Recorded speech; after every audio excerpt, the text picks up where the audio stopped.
Hey, welcome to the Runaways podcast. My name is Cody. We are back for another week. About everything has changed. Everything has happened. There's a million things to talk about. So buckle up, Buttercup, because we're going into this one, and we're not going to get out of this for several hours. I mean, this is going to be a long one for sure. I have a million things to say. Some of us are happy. Some of us are sad. And I guess we'll talk all about that. But I will start. I just want to hear about your week, not your thoughts on BnR, not your thoughts on leaks that have happened, not any of that stuff. Just how has your week in Flesh and Blood been while we awaited for the ban announcement? Dan, how have you done this week? This past week, I know you were playing some skirmishes and some LL. Yeah, I'm so glad you started with me. I had the absolute best week you could ever have in Flesh and Blood because I played Chain in 2 separate tournaments, and I won both of them as expected when you play Chain. And it was just an awesome time. It was so much fun to get back to my ways of having free action points and free card draw and 30 damage turns followed by 30 damage turns with disruption. Yeah, that was awesome. Skirmish was a lot of fun. Had pretty good turnouts. I had a 8-person event and I think a 13-person event, which I think that's pretty good for Living Legend format. At least they fired. But yeah, I don't know. Had a great time. Yeah, I was jealous. You're just like sending me your report of playing Chain. Yeah, I am currently playing Chain 0 and 2 and going, this is this Dio killed me. Oh, I didn't banish any RuneGate cards. This is a problem. And you're just over here like, dude, this deck's the best deck in the game. I'm just gonna win every tournament. I'm just like, duality of man is just the deck is bad when it's bad and it's good when it's good. The loss of Dirge was kind of whatever, depending on like what you're playing against. You just play like a funny arcane cussing or something. It's like whatever, cost a resource. I'll figure it out. Well, we'll talk about that. Yeah. Lucas, did you play any LL? Did you do anything this weekend that's related to Flesh and Blood? Yeah, I went and actually played some in-person LL with some of my locals and some teammates. Haven't seen the homies in a while, so I wanted to get together and play some FAB. And I also just wanted to kind of get started with LL. I haven't been playing a whole lot of that format until this week. But yeah, this week I've just been playing a little bit of everything in the LL format, just trying to kind of familiarize myself with the different decks. Yeah, I don't know. I didn't do anything nearly as interesting as playing in a tournament. I woke up one day and my homie got shot in the head, but obviously I'm referencing Flesh and Blood cards, not like actual. Okay, you said that way too seriously, man.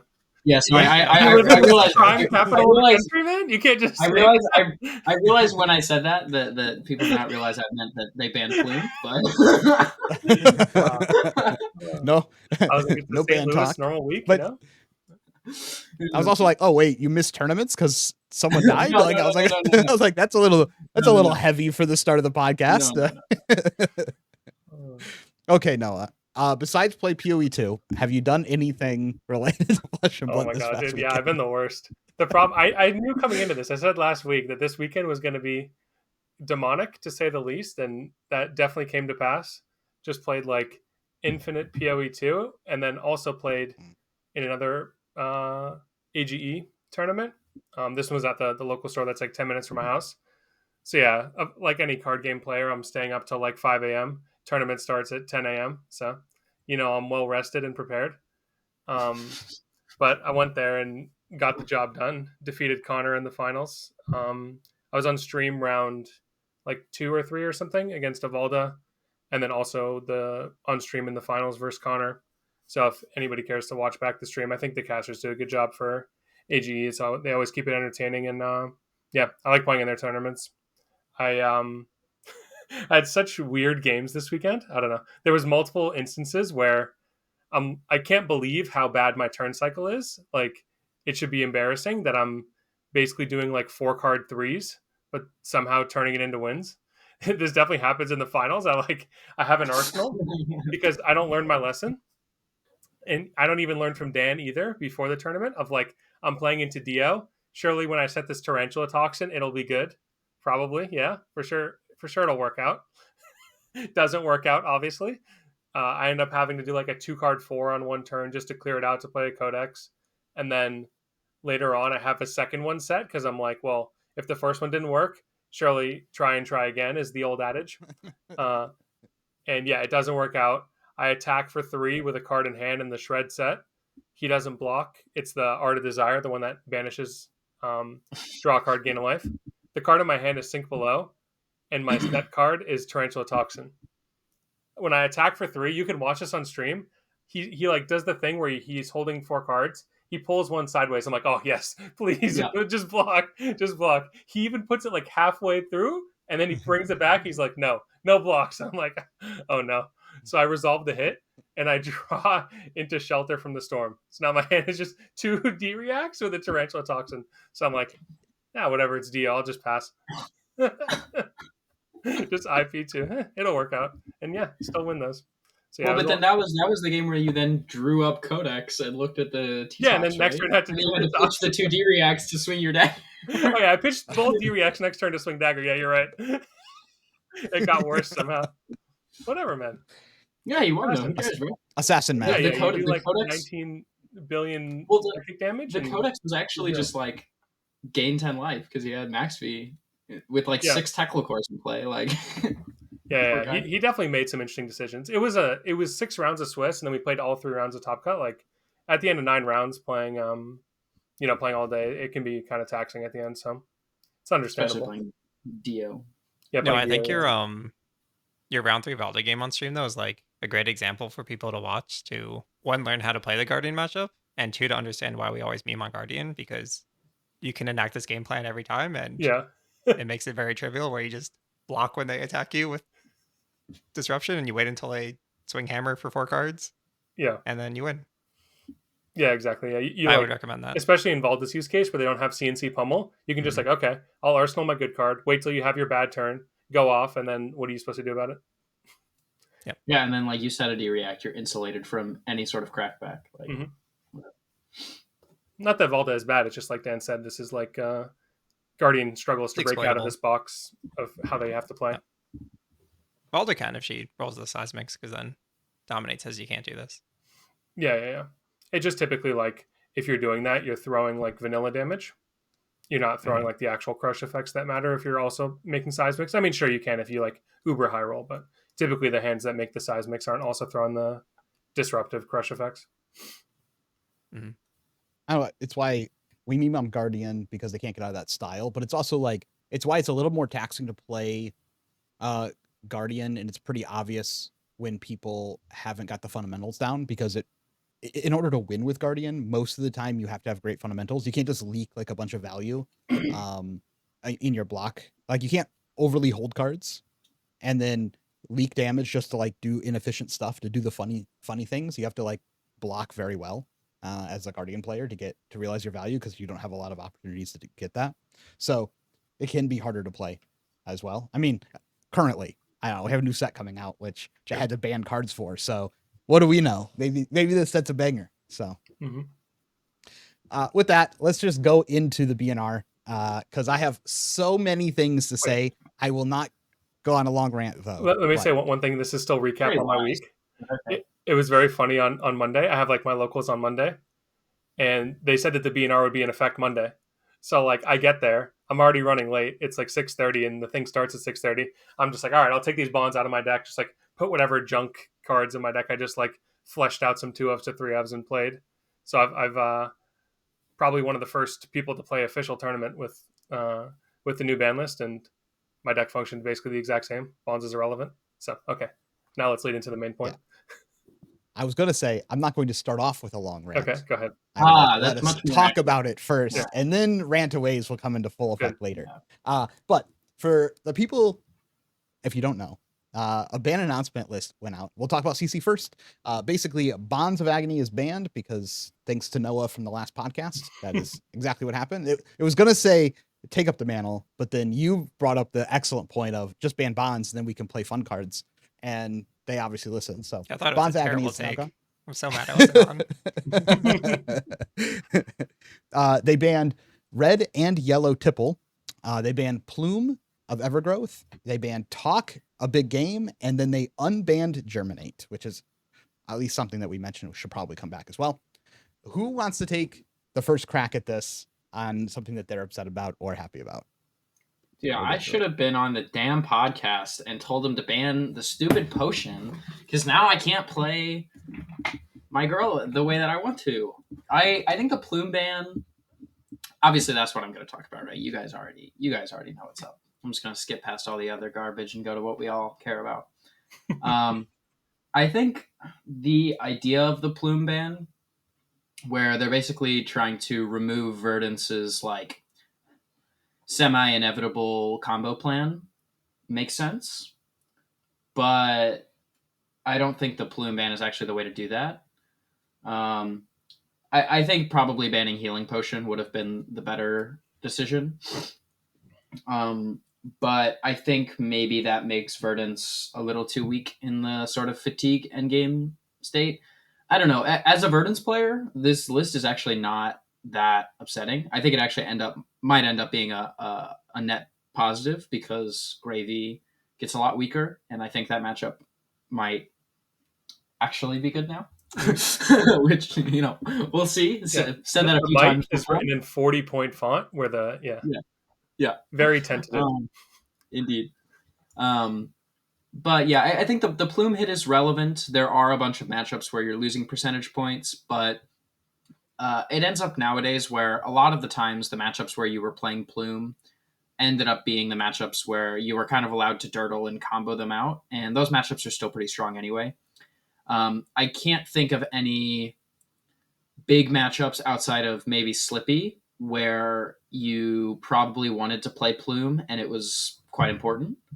But even then, it like depends on how the Slippy plays. A lot of the time, Cop is better anyway. And now that Bonds is banned, I just don't think they actually have any play almost in the matchup. So, I think that's that's fine. Definitely something you can say for sure. No, I think without I think Bonds is more relevant there, but yeah, okay. I think without Bonds, the matchup should be pretty good for Verdance. I think with Bonds and with Plume, it was relatively close. I think it was. I think it still probably will be largely based on who has more prep and who has played the matchup more and who can kind of think up how to adjust their game plan on the fly. Because I think that normally ends up being who wins the matches, who identifies the position of the game better. But who knows, man? I as a Verdance player, I actually feel fine. I'm a little bit sad that they banned one of my cards, but the other hats are still strong, and I think that resolving rampant growth combos with Plume was not one of the things that made Verdance one of the stronger heroes. I think it was a powerful thing that she had access to, but I think there are other things that you can do to try and make up for it. But ultimately, it is still a hit. Like, the card was super powerful. It was really good in a bunch of matchups. So we'll see, but I still feel good about Earth Lady moving forward. I think the Plume was more of a protection ban. Obviously, they mentioned that with the new spell, you could just go ahead and pick it back up and then essentially kill anyone from that they don't have AB. I want to talk about that a little bit because I've heard a lot of people having this complaint. It's just like superficial. I feel like it's like almost. I have a good. I think it's almost. I think people just like don't understand that card games are based on the sequence in which you draw your cards. So like, if I draw my hand and it's 3 blues, or I draw my hand and it's light on the leaves and 2 blues, you're dead regardless with Plume. But as the opponent, I have no control if you just draw the light up the leaves and 2 blues. I'm dead at 9 anyway. Like, all it does is add consistency at the expense of losing 2 life. And also it's like it's also like if you're pluming for light up the leaves, Plume blows. Like if Plume is targeting light up the leaves, I think Plume is like so far away from being a bannable card. Just like it's just not actually that powerful an effect. Like Noah was saying, like there's 6 of this effect in your deck. Yeah. So at basically any point in the game, unless you're actually out of them and it's like against a fatigue deck or something, like you have a reasonable chance to just draw these cards anyway. And if you're at the point where like, oh, I have to use Plume, like I have to kill them this turn, like surely you could have just like played a different hat and maybe not have to and then you have more turn. life and then you get another turn and then you can play. Or you could just play Plume and like use it for like a good value player. Like you could like double ramp them or add back a felling or something rather than just like, okay, whatever, my Storm Striders is like a little bit more consistent. So I think that was a bit of a, if that was an actual large factor behind the ban, it's a bit disappointing. So I think the Plume ban, the worst part about it for me is that it makes all my opponents' decks better. because now they play a hat that blocks. Like they used to Yeah, I not played have so 2 many more life, Verdance and then games now where they just have 2 more life. They have a I Crown of think Plume Providence was effect. yeah, I think Plume was quite overplayed in Verdance for sure. I think it was underplayed in some matchups. I think in general people just don't understand the hero for the most part, but I think it will take some degeneracy out, but the game plan of like pot, ramp, kill you like still exists in basically the same capacity. Like that game plan isn't actually affected. So I don't know. This ban I think is technically fine, but I think didn't need to happen, and I think it's just like it was an interesting and unique effect that not very many heroes had access to. That was not overly powerful. I don't know, like just comparing this to like so many other legendary equipments that people have access to, it feels kind of wild that this card gets So hit in this basically, you're way. saying that. I think 1 second, Cody. 1 sec. You're saying that Helm of Lignum Vitae is next on the chopping block. If it's an Earth hat, it's got to go, man.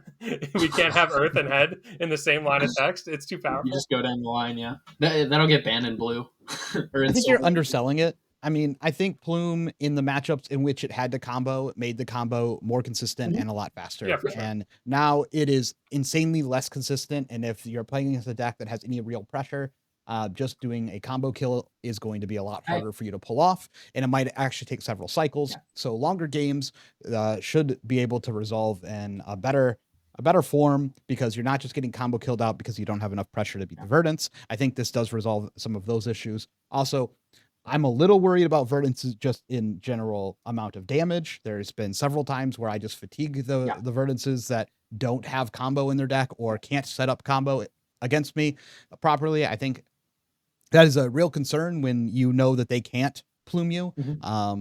So if you just put cards in front of their cards, quite often, like they just run out of cards in their deck, especially if you're playing Slippy or some other deck like that. So I think you're underselling the Plume ban is actually kind of a big deal for the consistency of the combo. I think what it actually leads to is there's a few different ways that you can run the Verdance deck. Like there's a few different ways you can approach matchups. If you're approaching the matchup from the aggro combo lens, where basically you understand that your opponent is the aggressor, you're playing some sort of combo setup where you're going to play potions, play out ramps, and kill them before they kill you, the Plume ban is a pretty big deal. So this is into like Guardians. This is into iterations of Slippy that have like sigils and things like that are trying to fatigue you a lot of the time. Basically anything that is like relatively defensive but has the ability to fatigue you, or rather has the ability to pressure you. I think this hit is quite relevant. I don't know how many of those are in the format and how the format will evolve. So I do think that there are some situations where it matters, but I think obviously every matchup where you don't play Plume, which I think in this current iteration of most Verdance lists is most matchups. Other than those matchups, obviously it doesn't matter. So it's just the few matchups where you do actually play it, it is a hit.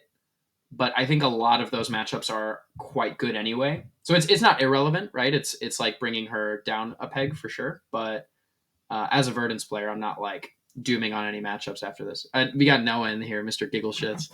Waiting to say something. Basically, your whole point of the last 10 minutes is like, when you play Plume in your deck, it's good.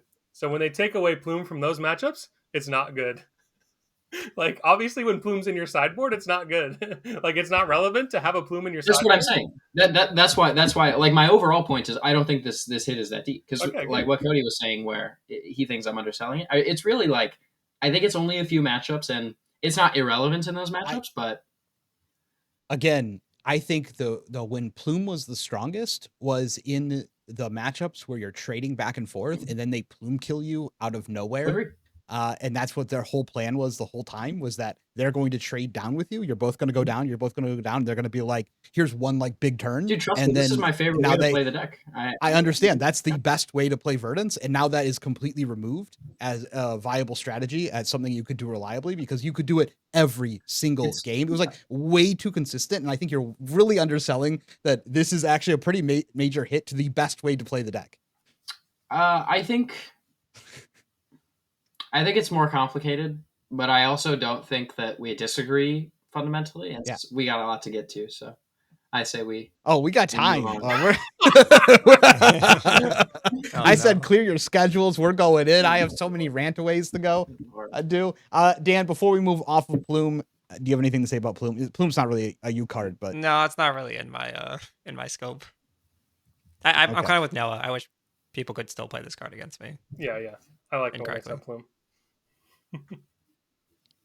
I like when they sub Plume and I have Arcane Barrier. It makes me very happy. Yeah, of course.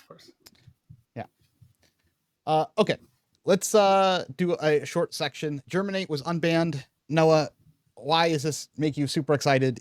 We all know that Germinate is the reason why Florian was falling off the peg because he lost Germinate. So please explain to everyone at home why this unbanning means that Florian is back and just as strong as before. Well, it's definitely a lot easier to play into like the Guardian Jarl style decks now because you just like have a button that says if the Jarl doesn't have a game plan, they just automatically lose to the card. So that's kind of nice. You can like have, sweat off your brow in those like super slow matchups. And you can also keep around your channels more. I'm trying to stay very positive. You can keep around your channels more. You have more. What's up? Is there a spider? No. Good Lord, bro. Oh, Keep talking about your channels. Yeah, you get to keep around channels. You get to have 3-block Earth cards, They're very wanton to put those kind of cards on the ban list. But at the end of the day, I mean, who cares? Like, it doesn't... What's so funny, bro? No, it's just like, because that's what it is. It's just a 3-blocker. It's just it's a 3-block Earth card. You can high roll some people going first. You auto win some matchups that you were probably already favored into. And then I think there is one like quite relevant thing. Ironically enough, I think the Verdance matchup is actually pretty good now. I think that strategy is just like fundamentally not feasible for a tournament. I think when you have, I think with Everbloom it might be more reasonable, but you might be right. Basically, if you're curious what we're talking about, basically Florian can just like never attack Verdance and basically say, I have Reaping Blade, you can't gain life, you can't combo me. And previously the issue was that like without Germinate, Verdance would just attack you and you can't attack her, so eventually you just like fatigue or they kill you with what would actually happen is in the tournament you would go to a draw because they would have like Evergreen that they would try to loop and deal damage to you and reverse fatigue you that way, but you would never actually be able to finish that game in a normal length of time, so just is bad for both players. Unless they're... Now, go ahead.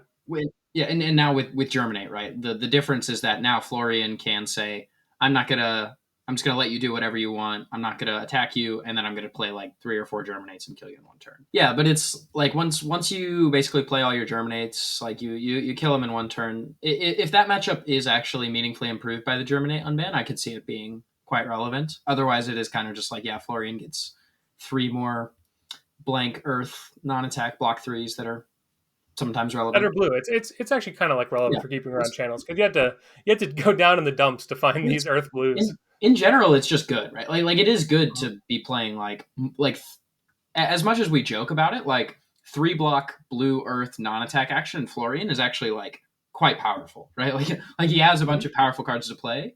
His weakness a lot of the time is inconsistency with resolving cards that you need, right? Like you said, like resolving channels, getting value out of your bark skin in certain spots, needing to decompose on time.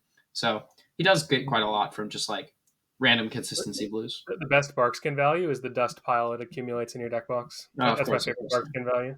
But anyways, no, the original question was about like, is Florian good? I think Florian is good into Assassin. This is known. He's not good into Gravy. It's kind of just a well-established fact by now. If he had a hammer, like if Rotwood Reaper was just like slightly better somehow, I feel like he could be good. Or if we had like Nebula Blade to where like you could attack the ally and like make a rune chant and it would be good. If he just had like some kind of additional tool to deal with Gravy, he would be good. And as we talked about with Verdance is also like suspect as to whether that can be made into a distinctly winning matchup. If you're expecting a tournament meta where there's not going to be much Gravy or Verdance, I think Florian sounds fantastic. Or Kano, but I'm just ignoring him. If you're just like expecting to target assassins, ninjas, warriors, stuff like that, I think Florian's looking great. So yeah, it's a slight bump. It's definitely he's not worse after this ban list. And Bonds was one of the only ways he could lose to assassin. So I think you're overselling Germinate. I'm gonna, in my opinion, I think this is not a noticeable I don't even think it's improvement to the. Germinate. Yeah. That's my point. Is Yeah, that that's I the don't thing. think He didn't get worse. I wasn't saying he got much better. I just said he didn't get worse. Yeah. And I was listing the matchups he's getting into, which are the same as before. Yeah, I mean, I would be suspicious that Warrior is actually still good. Post like Fang, I have to double check that matchup again. With people playing the deck, but Kasai's new card probably makes a pretty big difference as well. What do you mean, That bro? matchup Florian was has already more pretty tough. D-Reacts than he has blues. Come on now. Yeah, like the fundamental problem with playing into Warrior is like if you go Florian where I'm sacking Gravy and I just have like infinite defensive cards in my deck, it just becomes really hard for them to play. Yeah. When like there's no I don't know. I haven't played the Fang Florian matchup, but my brain like cannot fathom that Florian could possibly not be quite ahead in that. I don't know. I just feel like you just get outvalued in one game pretty quickly, but it's pretty dependent on, I think, the builds. But maybe if you're looking at the builds that existed before, the Kasai matchup could be tough depending on how you had to build the Florian deck. With Kasai getting this new card, which is like makes the deck infinitely better. It's just like a massive improvement to the deck. Well, it's also like into Florian. Florian's also like one of the heroes that clears these sellswords like the easiest because he just has like hammer for 3 or any of his go again attacks for 3, just kill it. So it's like almost never hits, and then when it does hit, it's like not that deep. I think Kasai will obviously be much better because of this card, but I don't actually think her Florian matchup is meaningfully improved by almost anything with this card. But I could be wrong. Yes. I mean, if the Florian can't run infinite D-Reacts to play in the meta, then it has. Sure, that's true. Yeah. If he's got again, that's why I said it's dependent on the build of Florian that you play. If you play full defense Florian, a lot of these matchups are trivial, but you can't typically attack the whole meta that way to have like a functional deck. And I don't think that's going to change even with Gravy's bans. It's still going to be a functional deck in the game. Also, with combo decks like Acilio and Dio. Dio's a lot easier to deal with, but combo decks like Acilio is still like a problem if you're just going full, I'm going to do nothing Florian. And I don't see that deck dropping off. So a lot of people are saying that like Florian's back. I just don't think Florian is back in this meta. Oh, he's absolutely not back. I'm not swindling the population, man. Don't play Florian. You're talking about Florian Kasai. Oh no, what we got to think about this matchup? You got to think about it at table 7,000. It's not like real. I don't know, Kasai might be a real No, back. Kasai is good. Yeah, it'll be the round 1 Kasai. We'll be playing into Florian, and then they won't be playing into Florian thereafter. This just felt like a free unban. They just like unban it because like it'll make no real change in the meta. And anybody who bought their EA Germinates after they went down in price, they're living large. True. Okay, let's talk a big game. I mean, we don't 100% know why this was banned, but apparently it is so good with the new set coming out that this card that has never seen play has to get banned preemptively. I subbed this card in some events. Yeah, okay. Yeah, sure you did, Grandpa. It was like a playable this card's pretty good in Brood or whatever, right? Yeah. Sure. This card was almost never played, and I my question is this: it's already banned, but how many might tokens do you think this has to make on average for it to be ban worthy? I think it's like 10-ish is like around what I would expect. Like my guess is that if they think it's ban worthy, it's because it's making around 10 like on average of how like when you play it. Maybe 10 average is a little bit high. Average. I don't think 10 average. I think that's a little high, but I think it's like you play 1 for 10 and then you play like 1 or 2 for like 4 or 5, and that's like ban worthy.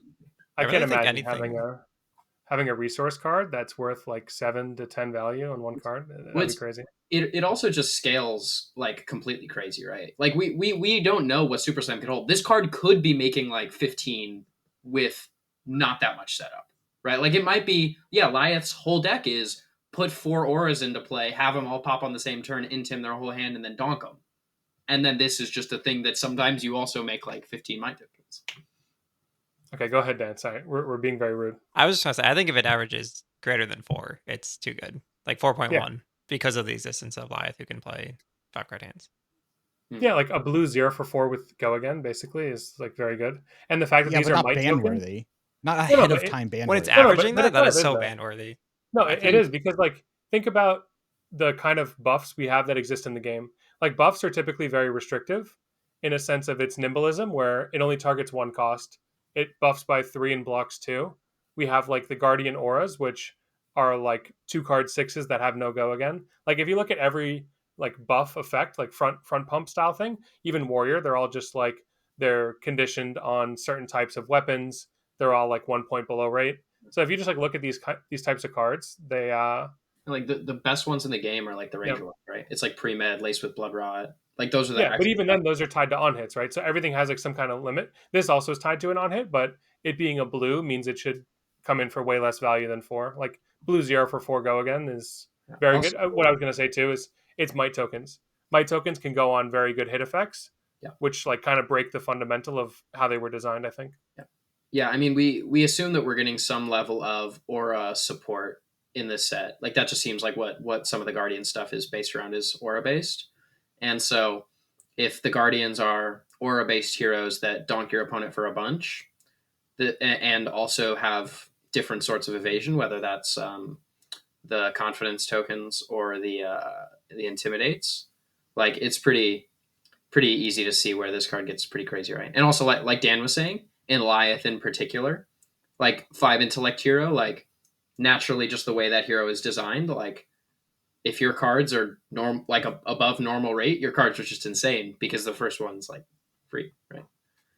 Sure. I just someone has told me I don't care if I get hit by their rabble. Just ignore rabbles. And essentially if this is a 0 for 4, it's just a rabble with go again. But it's a blue 3 block. It's a blue 3 block, and your I agree. card. But like, it has Blood Debt, even and you can play and it can also be 10 sometimes. It's like always a blue 3 block. Right. Most of the time it's rabble. Sometimes it's 10. I'm not talking about 10. I'm talking about 4. Like 4, I don't think the deck itself would have to be. But that's the deck itself would have to be very good for this ban to be. Also, you bring up rabble. Bro, rabble sucks. I don't want rabble in the game. It's so OP. You just play 0 for 4 go again. You don't have to do anything. that was a terrible example. That's like a meta staple, red 0 for 4. And we're talking about a blue 0 for 4. Sure. Yeah, rabble is already OP. Ban rabble too while we're at it. I mean, we have murderous rabble. That's a blue 0 for 3 go again. Rabble's got to get out of here, dude. Agreed. Good takes. My point is just that if we're banning it because 4 is a problem number on it, they're not. Then like, I don't think we are. But let's just say in the world where you guys said like, if it's getting 4 value, then it has to be banned. My point, by the way. My point is that the deck would have to already be really good, and this is to be like a tuning factor for it. I think this is probably just in situations dealing like 10 damage. Like it's just getting like 10 mites. I agree with you. I think the deck might, or like the different decks that use this might be good, but I agree. I think this was clearly banned because there was some strategy that was like, this card is 10 to 15 with relative consistency, and obviously that's just like that's my thought as well. I think also they want to in general remove these like infinitely scaling cards from the game. Yeah, like infinite scaling just kind of doesn't really work with how FAB's game is designed. Yeah, agreed. But wait, Cody, you think if Murderous Rabble attacked for 4 go again every time, that's like a fine card to exist? And sometimes it's 5, 6, 7, 10. I think again. I think if it's you're also blue it, and it blocks. That's what I'm saying. Murderous Rabble. Yeah. I think if Murderous Rabble always came in for 4, and I think if you're banning it, it's because the deck that it's in is already good. So it's not an indication that the card is overly broken. It'd be that the deck around it is really, really good, and this is too powerful in that. Yeah, it's also not Murderous Rabble. It's not Murderous Rabble for 4. It's Conqueror for 12. Yeah, because like it's might tokens that buff an attack that's relevant. Well, it's also might tokens next turn. Yeah, but like that is very relevant. It's super crazy though. We also can totally, we can also just totally get like effects in this set that interact with my tokens as well, right? Like we've seen in the past, like heavy hitters had like concuss, command respect. We've seen like the tower effects before. Like there's definitely stuff that can, like potentially. I'm not arguing that it shouldn't be banned. I'm just simply saying at 4, I don't think it's banned worthy. Yeah, whatever. It's just like an arbitrary number that we're like. I just think it's an interesting thing to talk about. Like what is the number where it would indicate that? And at 4, the deck would also have to be good on top of it. Now, if this is just hitting for 15, but the deck is bad, then I understand why they'd be getting rid of it because like that's obnoxious. If you look historically at when they've done these preemptive bans, they talked a little bit in the article about how they've gotten the feedback that they should just do them preemptively. Yeah. Which, first of all, I want to say I know we disagree with a lot of things that LSS does, but I thought no.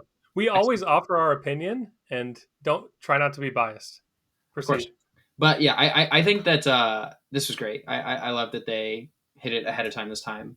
But like in the past, it's been like needles, stubby hammers, stuff like that. It's like, okay, like this card, we'd read it, like we see it's clearly very powerful. Like it makes sense why. I think it's pretty obvious that like there was some hero that they were testing and they were like, okay, we're gonna ban this card. Let's keep designing the hero. Plume was also one of these bans. It was a future ban. Plume is in the same category as Talk a Big Game for me for bans. Did they say that? It has to be. It's just like this card's coming out. We're afraid of how this will interact with the meta, so we're getting rid of Plume. But like Plume is not currently a problem. But that's not what they said at all. What they said was we don't like Verdance's consistent endgame. Yeah, but Lucas, you forget Light Up the Leaves is not a real card yet. What Cody's talking about is that they said in the article, Light Up the Leaves will come out and then it'll be busted. Wait, honestly, using this that logic, this is busted after the new set. Using that logic, if that's why they banned Plume, maybe Talk of the Game is just doing force. Nice. I'm just saying, it's the same category. It's like, hey, we're releasing a set. Yeah. This is busted. We're gonna get rid of it now. So I agree. I like this. I'm fine with this because they can always bring it back if it's a problem. Like if it's giving players ample time and not misleading them, thinking things will be legal is really good. Speaking of which, when are we talking about? We got time. We haven't even covered. So far, I'm super happy with this BnR. And then the bonds. There's the Tipple bans. Oh. No, Tipple first. So we already talked about bonds, but no, we didn't. Have we gone to bonds yet? No, we haven't said Tipple first. Tipple first. So Tipple, they banned. Yeah, they banned Tipple Red and Tipple Yellow. To be fair, I did not expect them to actually hit the Tipples, but this tells me one thing very specific. They didn't test 9 Tipples. Yeah. Like you have to know it like 100% because you don't ban the engine of a deck if the deck is designed to function with that engine. Yeah. We're all under the assumption beforehand that like the Tipple engine was designed to be Gravy's engine, part of the deck. Like this was expected to how the deck was going to function. You never ban the engine because you would have, in testing, found that the engine was too strong and changed the engine. But if they release the engine into the wild and then ban it later, it means they never expected that to be the engine. And they never tested it. Yeah, so we have precedent, right, with bonds. Well, it's hard to know what was actually tested, though, right? Because we have battle hardened promos that are unplayable chaff that they chose to like highlight as special cards. Like Which maybe promos? they're testing these cards. There was the ones where you like tap an ally for going. Oh yeah, like Paddle Faster. Yeah. But to be fair, it just like if you're having to ban this now, then like you never intended this to be the engine of how Gravy functions. So you design the entire deck not to function with 9. Yeah, because you could hit something else in it. if this is. I don't think that's you would hit something else. True. Yeah. So I think Gravy is actually complex enough of a hero that it is possible that they. I still get the impression that it seems like they probably did not like test the list that we have now, right? Like it seems like they probably did not take it to the extreme, but I think the hero is complicated enough that it is possible that they tested all like something similar to what we have now, and then they just kind of didn't refine it as much, or maybe we refined it more than they thought would be possible from the community, which is something that some of what you're saying is correct. Yes, yeah. I do not expect the deck is very complicated. And we see the skill gap realized, right? Like yes, that stats on this deck is terrible, but then you watch Hamilton play it and you're like, get this out of here. Yeah. But you would have still realized that these common issues existed if you played 9 Tipples. Like the deck just sometimes draws Tipple, pitch a thing, make a gold, play the thing, hit again, get another gold. Oh, I have 8 gold. Oh, cycle through my deck. Like this is like the basic Gravy level. This is like level 1 Gravy play. And it's just like very obvious that was not the intended way that they thought Gravy was going to be played. Otherwise, they would have changed it earlier. Like they're either saying that in their testing process, playing Tipple, making a gold, then swinging with Hook and making another gold, and then having a pile of golds and then cycling through 1,000,000 golds in their testing was how they wanted the hero to be played. Or they're saying with this ban, we didn't think it was going to do. You guys were going to do that, and we're playing it a different way. That's what this tells me, because you just never ban an engine out of a deck if it was an intended engine. Yeah, it's you would Bonds just all over not again. you would just not release the engine. Like no, it's exactly Bonds of Ancestry, I think. Yeah, and I think that the biggest problem is just the fact that at least the sentiment I feel around Hook at the start was going to be like, this is a card that you use like 2 or 3 times throughout the game when you have Yeah. a turn that you Mhm. make gold. And then there'll be one turn where you're like, I really want to make my opponent block, so I'm going to like gamble the Hook. That's how Yeah. I feel Yeah. like it was kind of pitched to That's us, how but we all instead read it's it. just, Yeah. I just make a gold every turn, or make my opponent And I block block me, and I'm one. an ally deck every turn. Yeah, when we first got the card spoiled, I remember it was in London, and I was like talking to people, and I was like, "This card seems like it could be strong, but it feels kind of medium, right?" And that now it's like, okay, it actually is just like Crown of Seeds. Like it's just like, yeah, you just get incremental value like every single turn of the game, almost indefinitely. Like your opponent has to basically change their whole game plan because you have this one little arms that you play over washed up wave. Like it's crazy. And I'm not saying that like Gravy is necessarily going to be unplayable. I think this is a massive hit to him because the understanding currently of Gravy was the deck was supposed to function this way. Maybe it was just doing too much, or people had figured out how to close the bad matchups faster than the devs expected. That was at least a lot of the sentiment that I looked at. Like when you expected to like lose the Do, lose to Acilio, that I looked at. Like when you expected to like lose the Do, lose matches like good, that just not isn't true. That's not how these matchups work. So I could understand like if the dev team missed that part, and they're like, oh, we thought we had all these hinges in place to hold it, so let's lower it a little bit. But to just completely ban out the like 6 tipples out of the deck, it's just like we didn't expect the deck to work this way. Like you're not supposed to play the deck this way. You guys all played the deck not how we expected to, so we're gonna make you play the deck differently. And it might survive this different iteration. It'll be a different deck because it can't do the same thing. It will have to find new ways to beat the aggro matches if the meta stays in an aggro focused method, because those matchups were very dependent on being able to be like Tipple, pitch a guy, deal 3 damage, deal 2 damage, Hook get a was hook, so important in those matchups as well. yeah, etc. And then power through, find the big turn. Like all of that was very important for those faster aggro matches, and it just lost all of that. So this is a massive hit to its ability to win those matches. It'll do nothing, no real change to its slower matches. You could always win that in a bunch of different ways. So I think that's an inaccurate way to put it. I don't think that it means that the slow matchups are bad, but you definitely have to change your deck. yeah, you have to put like Pearl in or something other shenanigans. You have to have some in game. You have to have some other different thing, which means that the deck is at least theoretically worse than it was before, right? Yeah, or technically better because it's better for that matchup. But maybe now now that you run them, you see what I'm saying. Yeah. But I just think this is, you have to completely reimagine how Gravy's going to be played, and I'm curious to see what comes out at the other end. I am worried though with the changes to bonds that we have made Gravy into kind of an unplayable state because Slippy was holding back like Acilio and Dio and a bunch of these other decks, and now they can a lot more easily probably exist within the meta, which then makes Gravy significantly worse, and it got worse in that matchup. So I think this is a pretty massive hit to Gravy and way more ban than I expected to hit Gravy, especially with his results and everything else that were happening. I'm actually not super surprised. Or here, no, you go ahead. No, I don't know if we're transitioning into bonds already. Cody brought up bonds. No, I don't think everyone else is. Gravy's nerfed for a second. I think we're gonna call for I more think bans. I think like Gravy's nerfed. The biggest nerf is that you basically have to run the hat that starts you with a gold, because like you got to get the stuff going, and that's like a pretty big downside, having to play like a fake hat. I mean, the biggest nerf is that like 6 of the best cards in your deck are banned. But yeah, I think people are they're underselling like, how big crazy. of a change this is to Gravy. This deck is like fundamentally not remotely the same. Yeah, you have so much less velocity in like finding the cards that matter too.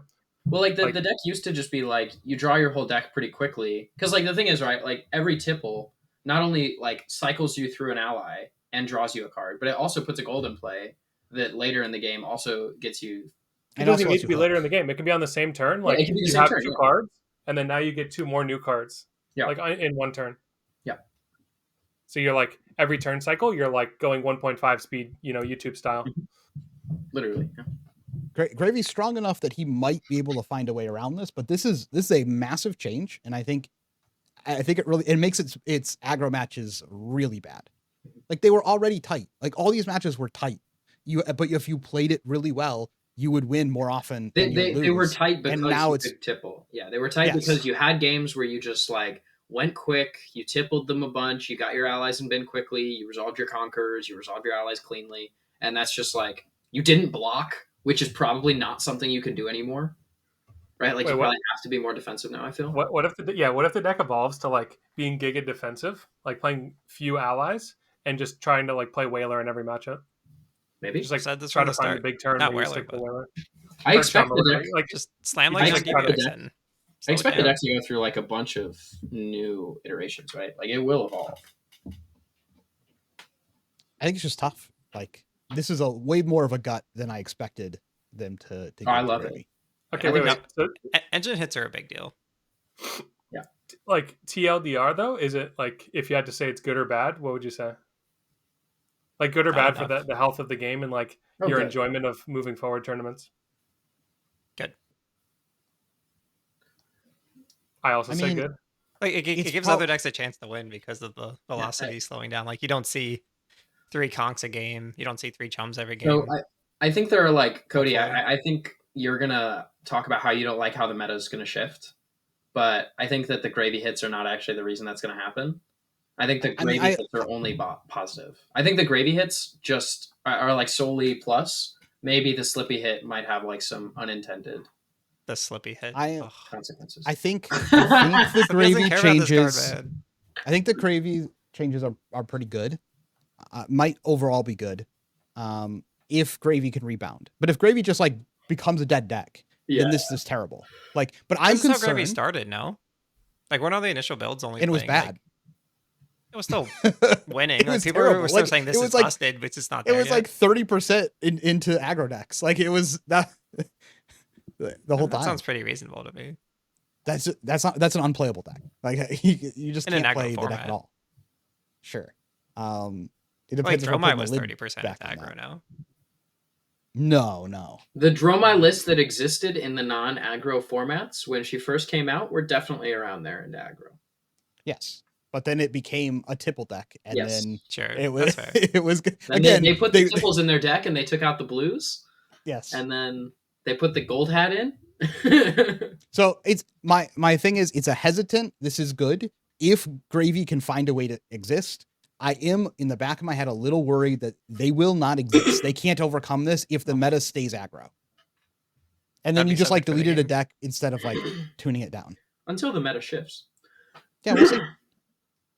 We will see. I'm hesitant. Okay, we can talk about bonds. Whoever wants to talk about bonds, talk about bonds. I'll zip my lip. Noah, you got it banned. You can talk Yeah. about it if you'd like. Dan, you're like completely crushed by this. I Dude, have this guy things to can't. say. This guy can't stop getting his poor bonds banned. Yeah, every time. Yeah. Stop keep- falling in love with They cards keep named banning bonds. this man's So I bonds. mean, this one wasn't right before an event, but I literally built both decks entirely around this one card called Bonds, and yeah, same thing. Too good Yeah. of an engine. Okay, so I'm gonna maybe give a controversial take to start. That I think, for me as a person, this is very selfish. I think it's actually a huge buff because like the amount of games I actually resolve a bonds compared to my bonds making me pop all my equipment. They have 2D reacts or they have a snag, and now I'm actually super far behind. Is actually pretty significant. And also the amount of games where my opponent throws a bonds at me and I have no defensive options for it and then I lose. So yeah, my selfish opinion is that like I'm actually super happy about this as a Slippy player because it's like better for my tournament experience. But in the greater format context, it only really makes your matchups worse. Like losing the bonds, it only really makes your matchups worse into decks that you don't necessarily need bonds for. This would be things like Syndra and Dio. I think you have enough other disruption to where I'll talk about Acilio in a second. But yeah, Syndra and Dio, where like you already have enough other disruption that it's not like that much of a loss to lose this one piece of disruption. Into Acilio, I think it's actually pretty good too because Acilio was a deck that could easily run 3 snag because of their hero power, and they often want to be blocking with their 1 block equipment right before they go off turn. So that could be like a pretty significant punish for them to block the equipment, have the snag when you committed a bunch of cards.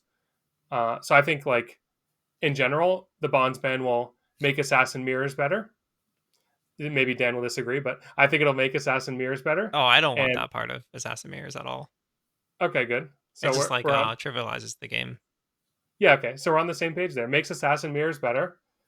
Leads to less high roll situations where the bonds shouldn't be good because they have a bunch of defensive options. But hey, you didn't draw them. Haha. Double just a nick. You lose.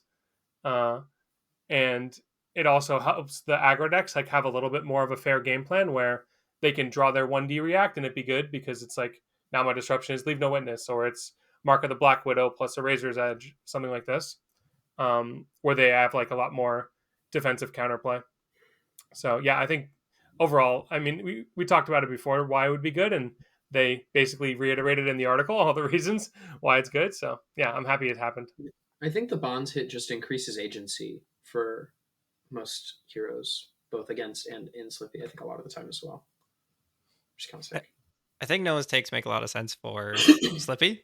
I think it's a much bigger deal for Marionette. Bonds is one of the few ways you could build around getting over the top of defense reactions, where this deck is like inherently pretty weak to it. I guess Slippy can kind of struggle too, more from like a fatigue sense, but I don't know. I think that's kind of tough, but I would agree that Bonds leaving is good for the game of Flesh and Blood. Overall, I do think you kind of hinted at this earlier. No, I think Bonds was a really good skill check for the person casting it. Like you were saying, people often like blow all their equipment and then realize, oh, they just covered it anyway. Now I have nothing for the rest of the game. I think there's a lot of good parts about the card.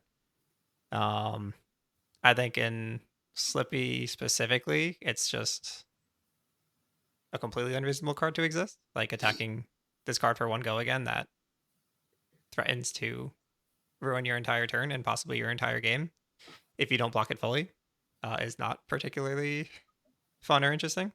But I think it was like incredibly not fair, but much more fair in Marionette and kind of needed for those aggro matchups like you're referencing. It's a lot harder for Marionette to play Disruption because all the like Disruption, I think you're referring to like Infiltrate, like cards that draw cards, right? There's only so many cards that actually take cards, but yeah, proactive it's hard disruption is easier for Slippy to play. Yeah, it's hard to play red stealth attacks in a high density in Mario because you have to really work for the go again. Whereas if they're blue, they're like doubling as your pitch cards for your daggers or whatever else. So from that perspective, that's kind of tough. And then, I mean, I think it's a good ban. Like Bonds is unreasonable card, but I think the biggest impact for Mario versus Slippy is that Mario's really good at building around their dagger plan, and it's incredibly strong and consistent. But to do that, you want to have a large blue base to be consistent. You want like 18 or so blues, and losing 3 blues that act as reds is kind of tough. Now you're playing like, I don't even know in this slot, like a blue 1 stealth attack that does not, like they all do nothing. Whatever's replacing this. Maybe you're playing blue shred, which is good like 10% of the time. I don't know. You'll get another majestic card and it'll be fine. That's no, that was my take when Noah was saying ban Bonds. I was gonna be like, yes, but we need a blue power card, I think, to fill in. You can have blue cards. They were already gonna print it. They actually have 2 lined up for Super Slam. We just haven't seen them yet. Yeah, you can have blue power cards exist in a different form than that. I think it also like echoes a bigger point of the like, I don't know if LSS is necessarily trying to get away from this philosophy or play into it more. I haven't decided yet. It seems like they vary from set to set on their feelings, but like designing cards where at first read it seems like lots of hoops to jump through to resolve, but then in the actual course of the game they print other supporting casts like equipment pieces that just like, oh okay, it's not actually hard to resolve. You just like use your equipment and there it is. Yeah, I read one thing in the article that was really interesting. And by interesting, I mean I was annoyed when I read it. Okay. But basically, they were like, when Bonds was first printed, it was meant to be like you have to jump through hoops, right? It's a reasonable quest for Assassin. It's like kind of a justification for Assassin playing all these attack reacts. And then they were like, it's become clear as the Assassin card pool widens that, like, you know, Bonds is unable to stay in the I don't remember exactly what they say. Obviously, I was paraphrasing. But, like, it's been one set. Like they've had one set since Bonds came out. Like the only playable attack reaction from the Hunted was take up the mantle for the stealth for Bonds itself. So, No, it's like, definitely a bit silly. It was like infinitely easier to resolve and new. yeah, it's like actually only gotten easier or only gotten harder to resolve as Yeah. it has continued to exist.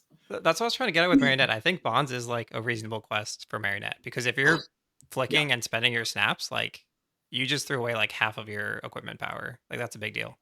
Yeah. Whereas Slippy, you just play the card and your opponent's in shambles, which is kind of how Newbies used it as well. Yep. I'm glad it's gone.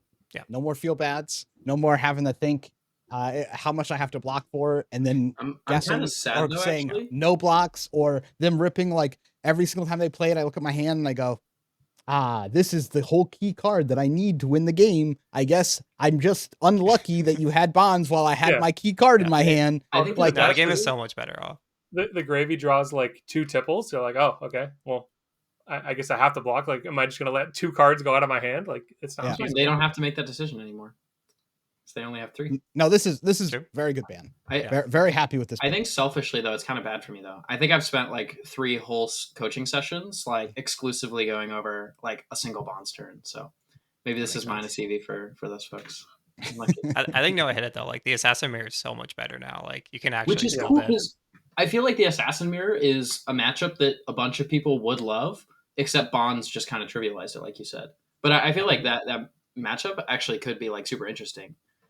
And Mantle is like so cool now. Like when I was playing at locals, I was like, huh, come on, Mantle. This time I'm gonna get Art of Desire Body, or this time I'm gonna go Black Widow. There was one time I'm like, huh, I'm kind of down bad. Let me get Prognosis so I can just nick it and like go for a more greedy play. It was sick. See, on the Mario side, I'm excited because I can now justify cutting Mantle and just a Nick and play consistent cards. Yeah, you can I'm really excited to play Mario post this band. Actually, I think it gets like less powerful but more fun. Yeah, I think you should. I'm working on my Metafy article, and I'm gonna have a. It's delayed because of the ban announcement. I literally wrote like 2 pages of like why Bonds of Agony is the best card, and you should build the entire deck around it. So I'm making an update, but I think you should start by just playing consistent, like a bit dagger focused, until you see how the meta plays out, and then if you have to build greedy again, you can. Nice. So Is that it? overall, that is all the bans Okay. for our CC. Mhm. But overall, I think this is one of their better BnRs. Yeah, I think for how I agree. aggressive it is, it's pretty blanket good. Like I don't think any of these bans are like clearly bad. I think every decision is like at worst it's like maybe you slightly disagree and we'll see what happens. Like the decks that got hit were either strong or it was like clearly problematic cards that they like want to future proof around, right? So I'm just Or- happy they didn't say no changes, man. I don't know if my Yeah. soul I could have was handled dreading that. Everyone asked me Yeah. for my prediction. I was like, they're gonna say no changes, and I'm gonna be pissed. Now, I do have a complaint. The Oh, next wait. BnR, You have a complaint? What? yes, my the next God. BnR is scheduled for November 3rd. Why is it scheduled for November 3rd? No, That is Wait, hold on. surely it's this is scheduled completely for fine and November- reasonable. It's November 1st. It goes into effect November 3rd. I thought it was November 3rd and it goes into effect November 10th. That's correct. Oh yeah. no, I think you're That's right. actually what it is. I think Yeah, you're right. Yeah, come Okay. on, dude. I'm a fool. So I was right. Thanks. Yeah. No, so it's 11 days before Worlds. Why is that when the next thing is scheduled? What do you mean? The community approves of this based on Yeah, it's reactions so to my much last time, man. complaint of similar. Yeah, it's fine, man. We have all of October that they could do a ban list. Like they could just do it anytime during Yeah, but October. why would they do that then? Because then by the time that they go to the event, players will have had like 1 month to figure out this entirely new format. Yes. I know you're being facetious and you Yeah. guys are being sarcastic, but That's like correct. honestly, this is kind of a big deal. It is Worlds. It is an international trip. People, I might not have to travel very far, but other people are traveling from literally other countries. Which means like if you do any bans 11 days before, But some of Cody- them are going to be getting in early. They have to travel for like lots of hours. Imagine if you're coming from Japan or something. You're just like, but you're 5 days now. It's Like, it's gonna say no changes. That's what it always says. No changes. well, that's even It's right That's before even the a event. word. It's gonna say who But- cares. This that's decision even is like worse. actual insanity. Wait, blasphemy, why is whatever it? you Why wanna is call that it. worse, Cody? Why is that worse? because LL needs changes. Oh, That will 100% need changes 'cause by their Worlds. Formats suck. Oh, that's why. I'm not convinced that CC will necessarily have to have bans before Worlds. Like I'm not 100%. Yeah, I think convinced. CC might like, be untouched. Yeah, I think LL is CC like might be 0% fine, to but be playable in its current state. yes, but LL will 100% need changes Come by on. Worlds, and you can't make them on November 3rd. Apparently you can. And then like still have a realistic I turn. Like you think can't call yourself a competitive like company Well, or it's tournament my- or anything and make bans on November 3rd. The thing that I heard that was so frustrating was there was some people who's I want to clarify. Obviously, I'm not saying that these takes are wrong. This is just my reaction to this kind of thing, where like people are like, well, it's just for LL in case something's really bad, right? Like in case something is very unbalanced, it's like a check for the format. It's just in case. But if something is that not even broken, why are we relevant, though. doing it 2 weeks before the event? Yeah, none of that matters at all. It's the timing that they chose to Completely ridiculous. do this timing specifically. I don't know, man. Yeah, I can speak from experience. Like from Pro Tour Lil, 3 to 4 weeks. I think Pro Tour Lil was the same timeline, or maybe there was an extra week after the ban announcement to the event. But like, I literally traveled from across the ocean, took a week to see the world, and it was like I had 4 days, I think, to adjust my Pro Tour Are deck you that talking I about worked on. Amsterdam? Amsterdam? What did I say? Oh, I said Lil. Jesus. You said Lil. I Yeah, think you're yeah, talking thank about you. Amsterdam. No, I'm talking about Amsterdam. Yeah. I think it was also 10 days, like the same timeline. I believe that's right. Like I literally had like 3 or 4 days to adjust my entire deck that was built around one card that they banned. And I can talk from experience that it's not pleasant. So I wish they didn't do this. I'm one of the fortunate people where I can drive to the event, so I get an extra few days over 90%, 95% of the field who doesn't have that. It's like not a doesn't seem big fair. deal. It's like normally not that big of a deal that some people have to like travel in and some people are local. Like maybe there's like a slight home field advantage because you're less jet lagged, but this potential environment where we do get bans like 10 days before is like drastically different, right? Like It's not even you're potential, actually, like we were saying earlier, though. Like this is going to happen. There will be bans. well, hold on, or we might just have a kind of a bad format. Sure, if they're like, we don't want to do this. I don't know. Right. My guess is that if I they're think willing to hit they're- anything, if they're willing to schedule a ban list, this LL format is surely the best example of like, okay, yeah, we need to hit something. Yeah, I think they're not going to want LL to be looking bad on camera for Worlds and people to have a bad experience. I think they're going to prioritize the health of the format over the sanity of the players 2 weeks out. Well, the other sure. thing is you don't actually have to like balance the format or care about the format at all if you just like let the format be bad, and then 10 days before the event you like ban a bunch of cards, and then it doesn't matter if the format's good because it's only been around for 2 weeks, so it won't be obvious if the format's bad. Like people won't know. People will be figuring. Everyone's they framing just this get to though. avoid actually balancing the format at all, which is what they've done in the past. Everyone's framing this like we have to do it on November 3rd, and it's just like I just want to reiterate that they can do this anytime during October that they want. Like No, they that's what I'm saying. They just want to do it after PQs. That's why. But it's not even because after PQs. it's not after PQs; it's the middle of PQs. Well, there's like PQs. Oh, it goes into effect on the 10th, so technically, Yeah, it's like- but if they're PQs talking about ended. it on the 3rd, that means they're not getting data from 2 weeks of PQs if they're using PQs as any like real influence. Well, then you But should have they scheduled your shouldn't PQ be. sooner. Like there's only like 11 LL PQs anyway, so who cares? But my point is like the set will have been out for like a long enough amount of time that you could just do it mid-October, or you could just do that. Like that's a thing that can be done. Also, how can they possibly test LL internally? Like, They don't. there's so many different things you can possibly do. Yeah. I just don't think they do. There's just no way they can ever have enough time to actually try everything out. And This isn't even. Yeah. and well, it's that's why not we even saw 2 like weeks. the ban. We didn't even talk about the unbanning in the. Oh yeah, Yeah, we'll like, get to you like read the thing and they're like blah blah. We don't know any like we don't have any data. I guess Like, we Jade's don't have fine. anything Here to you go go. on. It's probably fine. Dirge unbanned. Who cares? Have fun. Like that was like it was literally like. And also we have another format at Worlds this year. I guess you guys can have one of your cards back. Have fun. There's only like 11 events that are pro quests that have LL in it, and you're not allowed to play in in a pro quest if you win a pro quest. So you can't play in both formats if you happen to be one of the lucky ones who has an LL format. So there's literally zero data. It's not like we could have scheduled like more callings or something that is LL to try and get any data. There was a battle I hard guess in that not. 50 people went to. There's a 56 person battle hardened that's not data either for LL. Like it's just like that's not real. I don't know. Like, and then 10 days out. You can't 11 days out before the tournament. You put the BnR like that. That's ridiculous. Yeah, I was so excited when they announced LL for Worlds.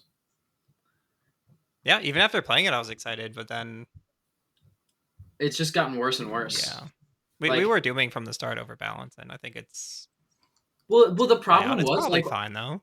I feel like when they like first announced, I had like hopes for balance because Yeah. they had balanced LL formats in the past.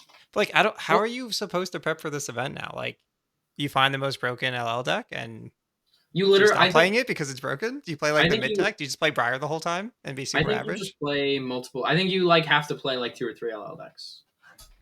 If Is you're that if even you're not enough? prep, Also, Cody, I just looked on the website. There's 40. Huge numbers. Ford. LLPQs. Oh, there's more PQs just now. remember because Yeah. they got the second wave, right? Great, Yeah. great. Second wave. Now there's 40. Yeah. Awesome. It's a meaningful improvement. It's something that can almost be construed as real potential data. I don't know if I'm hoping that I can play in them or not, because that would mean I have not won any events. So we will find out. I don't think we have any Cody in the area. So that's like not real data either. Like when you tell people they can't play in the tournament and then you're like trying to use that data to balance worlds, that's like a joke. Like that's Especially it's if like so funny. the biggest piece of data collected is just like who wins the tournament. It really matters if some of the people aren't allowed to play. If yeah, it's another decision at the expense of the competitive players. To be fair, this is why I very much liked Fino's approach to what we should have done for LL. I expect him to make a lot more changes with this this banning so that they had plenty of time to get data or change something or have some things in place. You know, like maybe lessening the restrictions on Starvo a little bit so that he can just be a gatekeeper for any crazy combo decks that come out that are completely unbroken. But like they didn't do any of that stuff. They just unbanned Dirge, which I'm very happy about. Obviously because of my tweet. That is the headcanon. I made a tweet, said, hey, can you unban Dirge? And they said, we got you. So it's very nice. They still banned a bunch of cards from Chain, so it's fair. But my issue is like I expect them to do more. Limited needles, ban needles. The Iras won both events. Yeah. Maybe like just do something to make some change somewhere. If let you're Starvo be good. Why LL is so bad as well? I know a lot of people are probably like confused. It's basically just because there's not a real disruptive deck in the format. Like every deck in the format is basically just allowed to and incentivized to go as fast as possible in basically every matchup. And all of the heroes that theoretically have tools to deal with them are just terrible. Like they're just bad. Like they're just not sufficient. Or they have some big issue. It's possible that we're wrong and that this changes, right? Maybe Starvo's better than we currently think it is. Maybe New is somehow playable. Maybe Lexi has something. But like really, right now, it seems like basically you are throwing your decks at each other. And in a format where you have High Octane, Channel Mat Heroic, Art of War, like what that actually translates to is who draws funny cards quicker. Right? Like, as if it's all like Zens and Dios and Briars, just like basically just top of the deck simulatoring who can resolve their broken turn first, which who wins by turn 3? The games don't go past that. They can't.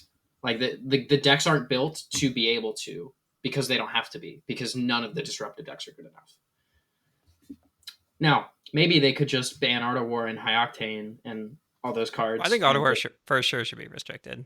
Yeah, I think it's kind of interesting that they are taking LL in the direction that they are. Because right now, they're trying to make it this like funny format where you're allowed to do broken stuff, but I feel like not too broken of stuff. But like, who's asking? Only sanctionedly broken stuff. Like, we will decide what that limit is. Who's asking for the like? We want to be able to do 100 damage on turn 2 with everything format. Like, yeah, I kept saying that at my skirmish. It's weird because they like opened up a can of worms with the Chain and Starvo ban. Like they really hit them hard. So now it's just like we have all of these previously problematic cards that used to be in CC, like Art of War, that's scales unlimitlessly. Mm-hmm. Is this okay in this format? Like you're saying, I don't know, Huska's too good, but Art of War scaling for like 20 damage is fine? I mean, Stubby Hammer, like Stubby. Yeah, like Stubbies. Like, but where do we draw the line? It's way worse than Art of War, in my opinion. I agree. Yeah, but it's just like, where do you draw the line with the bans then? Like, that's why I think I liked Fino's take as well as like make Starvo the best deck. He's good at policing the format. It's just asymmetry. One sec, you've been talking too much. It's just asymmetry in the bands. Like the bands of if all these heroes at their max power are like here on the power scale, but they hit some heroes down to here and these heroes untouched, it just doesn't make sense. Like you should make everybody on a comparable power level unless you want to make it a format where like everyone is just, flavor of the week busted thing. Agreed. No, I think it's literally just like aggro combo needs to go down or Starvo needs to go. Yeah, they just have to be on the same level. Well, and you can't really have like a sustainable LL if it's like Starvo is the solution, right? Like you can't, unless you make like other. So I think the only way that you can make LL like a playable format by that metric in like a year or two, like down the line, is if you introduce more decks that are similar to Starvo that are like also able to compete with these heroes. But how can you introduce a deck in LL? That's what I'm saying. Like that's the natural progression for like how Zen, do you right? like how do you improve a format? Like okay, you put new cards into it, but like the only way to improve a format where it's basically just a bunch of broken shit and then a disruptive deck that's just broken enough that it doesn't matter that everybody else is doing broken shit. Like the only way to actually like keep adding things to that is just to like make stuff that's more and more and more broken, which presumably they're not going to do. So well, you can also just like moving backwards feels like the only way to solve this issue of everything being too powerful. I just you're feel missing the like to... value deck piece though. That's like good into Starvo and then can win against aggro. Well, but like, that's draw below average. I think the issue right now is just that like. Well, to be fair, that deck exists. It's Ira. That's why Ira is like one multiple. It was like Ira and Chain, and I think Briar's in that. I think category, Briar but is she also can also roll. I think the problem is that in practice, the way that those decks actually play out nowadays, because they're so strong, is that they're also just aggro combo decks. Like Ira kills you like almost just as quickly as Zen. She just does it by attacking you every turn. Instead of like 40ing you, she just goes like, okay, I'm just gonna like go 15, 20, 20, 15. Right. So sometimes Briar does draw a pile of cards and kills you in one turn with and Chain can do the same thing. Like Starvo can do the same thing. Like he's a guardian, but he does the same thing where like when Starvo draws the hands, you can't win. Fuse Okanold, you pass, take 10. Okay, Fuse Spinal Crush, you pass, take 10. Fuse Crippling Crush. That's the level power level we're saying. Well, but that's what I'm saying is I just don't think it's actually sustainable at a competitive level just because like the stuff is too broken for the game system. Like if you ever want the format to be other than the heroes that are currently existing in LL, you either have to make stuff that's better or ban. Yeah, basically what you're saying is like when they release new product in CC, you play the new heroes because things rotate, so there's new blood, or like maybe they have some interesting gimmick. Mm-hmm. But in order to play something new in LL, it would have to be so exceedingly busted in CC, then go to LL and be the best thing there, which is like not the product direction they're taking. Yeah. So the way to actually keep LL balanced moving forward is to, I think probably the best way to do it is to have something like a book banning where you do hit all the problem cards. And then you make LL the format where you get to play the heroes that are LL'd. You still don't get to play the cards that are honestly not fun. Art of War's not fun for format. It doesn't improve any format, in my opinion. I just think it leads to people not enjoying the format. And so that in the future, when you do have things come out, maybe they do support old heroes, but they don't have to be like more broken than OG Starvo to be playable. There's just always going to be issues, though. Like, if you do this and you make everyone weak, then Chain is just, like, going to dumpster everyone because of his hero text. Like, his hero text needs to be banned. I kind of agree just, like, not true at all. You just, like, balance it such that it makes sense, right? Like the how to balance it is not the issue. It's the design philosophy of do we want to aggressively balance LL versus kind of let it lie? Let it lie is just completely unsustainable and unfun. Sure, I kind of agree with what you're saying, but they have to make that choice. Where they won't. I would be fine if they said LL, I guess, is a format where you can play your old heroes, but you can't necessarily play all of the old cards. Like no one's like an Art of War fan. You know, you're like a fan of. They're definitely an Art of War fan. Sure, but just restrict it. The restriction list was so good. You can have one. The restriction list is so bad. Everybody gets one. I hate 61. Imagine you play against Dio and they draw the one high octane. Yeah. 61-0s. It already one feels so Cerebellum bad too, when though. Chain hits the one succumb. You're like, okay, I guess I lose. Yeah. That's not even good. My point was, is like, I guess I could see them make the format that way, but it's just like, what is the point of this format now? Like before it was just do broken, stupid things at like battle hardens and maybe like 1 or 2 callings a year and kind of have fun with just doing broken stuff. But as soon as they shoved it into a premier tournament, now you have to like make the format make sense. Like, why does it exist? That's what I'm saying is like, it really doesn't make any sense. This is just like the only way that you actually can make it a competitive format. Like you can't just like we're gonna make a competitive format where everything's broken. Like you can't do that. Like Flesh and Blood doesn't work that way. I think you like, can. If the cards all scale on offense, not like the cards that scale on defense just aren't good enough because it's disruption. And unless you make decks that disrupt your opponent every single turn, you're not going to be able to scale on defense consistently. Oh, I agree. We should unban Call and Succumb. No, but it's those like, are- you those are actually have to have decks offensive that disrupt every turn, or kill your opponent in 4 turns and disrupt them 3 of them. The thing is that these cards are still like offensive disruption. So like you still have to take a bunch of damage to play them. So if you draw your disruption cards, but you're being presented with lethal because they're so fast, That's who why cares you that have to do it. Yeah, that's why you have to do it every turn. That's like the only way that you could make a playable deck that's based on disruption in LL is if it does it every turn, or if it's like Starvo where it does it most of the turns, but you only have 5 turns, so it's okay if I miss a turn or 2. Well, Like since none Starvo of my can- games went across 2 skirmishes except for 1 Dio game because they're playing Kano effectively. I think I'm the just format's saying- incredibly fun. I think when the format evolves, it might end up like that. Now I could Yeah, be but like wrong. historically, people don't just like play the best decks. Like, yeah, it should probably just be like Dio Yeah. versus Zen. Well, but the Everground, thing is, but if people aren't the going to best do that. decks- They're going to play we're talking Briar about for some Worlds. reason. We're talking about Worlds, Worlds. Like, come on. Even Like, at if Worlds. the meta is like the best decks are like Dio, Zen, Ira, Briar, like people are going to play all those decks, and a lot of those games are just going to like be trivial, right? It's like, okay, I played Dio, I played against Zen, and they drew Ardor, and I did not draw High Octane, so I It's lost. literally Cool. just Dio and Sure. Zen, though. Yeah, but like they're like so strong, or at Sure, least definitely Zen. Sometimes.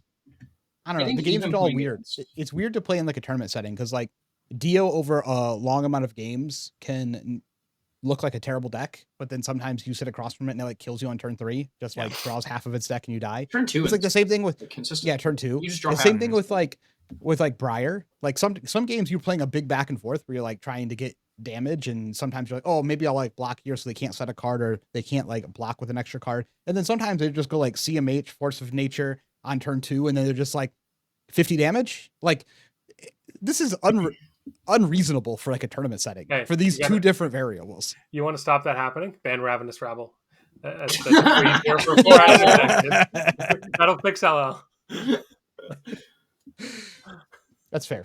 But whatever. We're gonna see what they do. My only point with this was, why were they? I expect them to be more heavy-handed with LL now, Yeah, like do something. and then maybe like lessen some things up later if they find out that they need to. I think they versus were- doing nothing now. I But, think like, they think they were already ultimately- heavy-handed. Like, look at the skirmish data. It's like 2 mid-rangey decks dominating. But skirmishes aren't real. I My know skirmish had that. 8 people in it, and 3 people had ever played the format. That's what he's saying. He's saying it's crazy that they made any changes based on skirmishers. But like to the point I earlier, there's mean- no data, which is what we've been like doing about the whole time. There's no data now, and there won't be any data. And then 2 And weeks the- before the event, we're gonna change some shit. But who cares, Sounds man? good. Like ultimately, it doesn't really matter, right? Because like it's only Worlds. True. Yeah, it's only Worlds. Yeah, who cares, man? Yeah. It will be exciting to watch. It might not be exciting if you're just like, Well, it'll be oh, exciting. okay, to I'm watch. playing against a Well, Dio. I really hope I get to turn 3. Oh, they drew a processor on turn 0 against me. And then, oh, look, second processor. Oh, the game is over. And like, and then you play your next opponent and they don't do anything for 4 turns and they die. And you're like, why couldn't I got this Dio earlier? I guess I'm out of top 8 contention because I got the Dios that actually comboed off earlier than the other people did. Like, it's just silly. It's like, it's a silly way to play Worlds. I'm just happy That's my point. I can play my favorite hero at the World Championship. That's I'm pretty also cool. happy I can play Chain. I'm thrilled. I'm Yeah, just I would love gonna- to play Chain. I'm just playing Chain, I guess, at this point, because I was playing Chain before. If they, to be fair, if they had nerfed more things from Chain, I was still playing Chain. So, for the first tournament ever, I didn't have to make a choice on one of my decks. For the first tournament ever, They were Chicago. OL is on the board. You didn't I never have to make a there. choice of what deck I'm playing. just always Chain.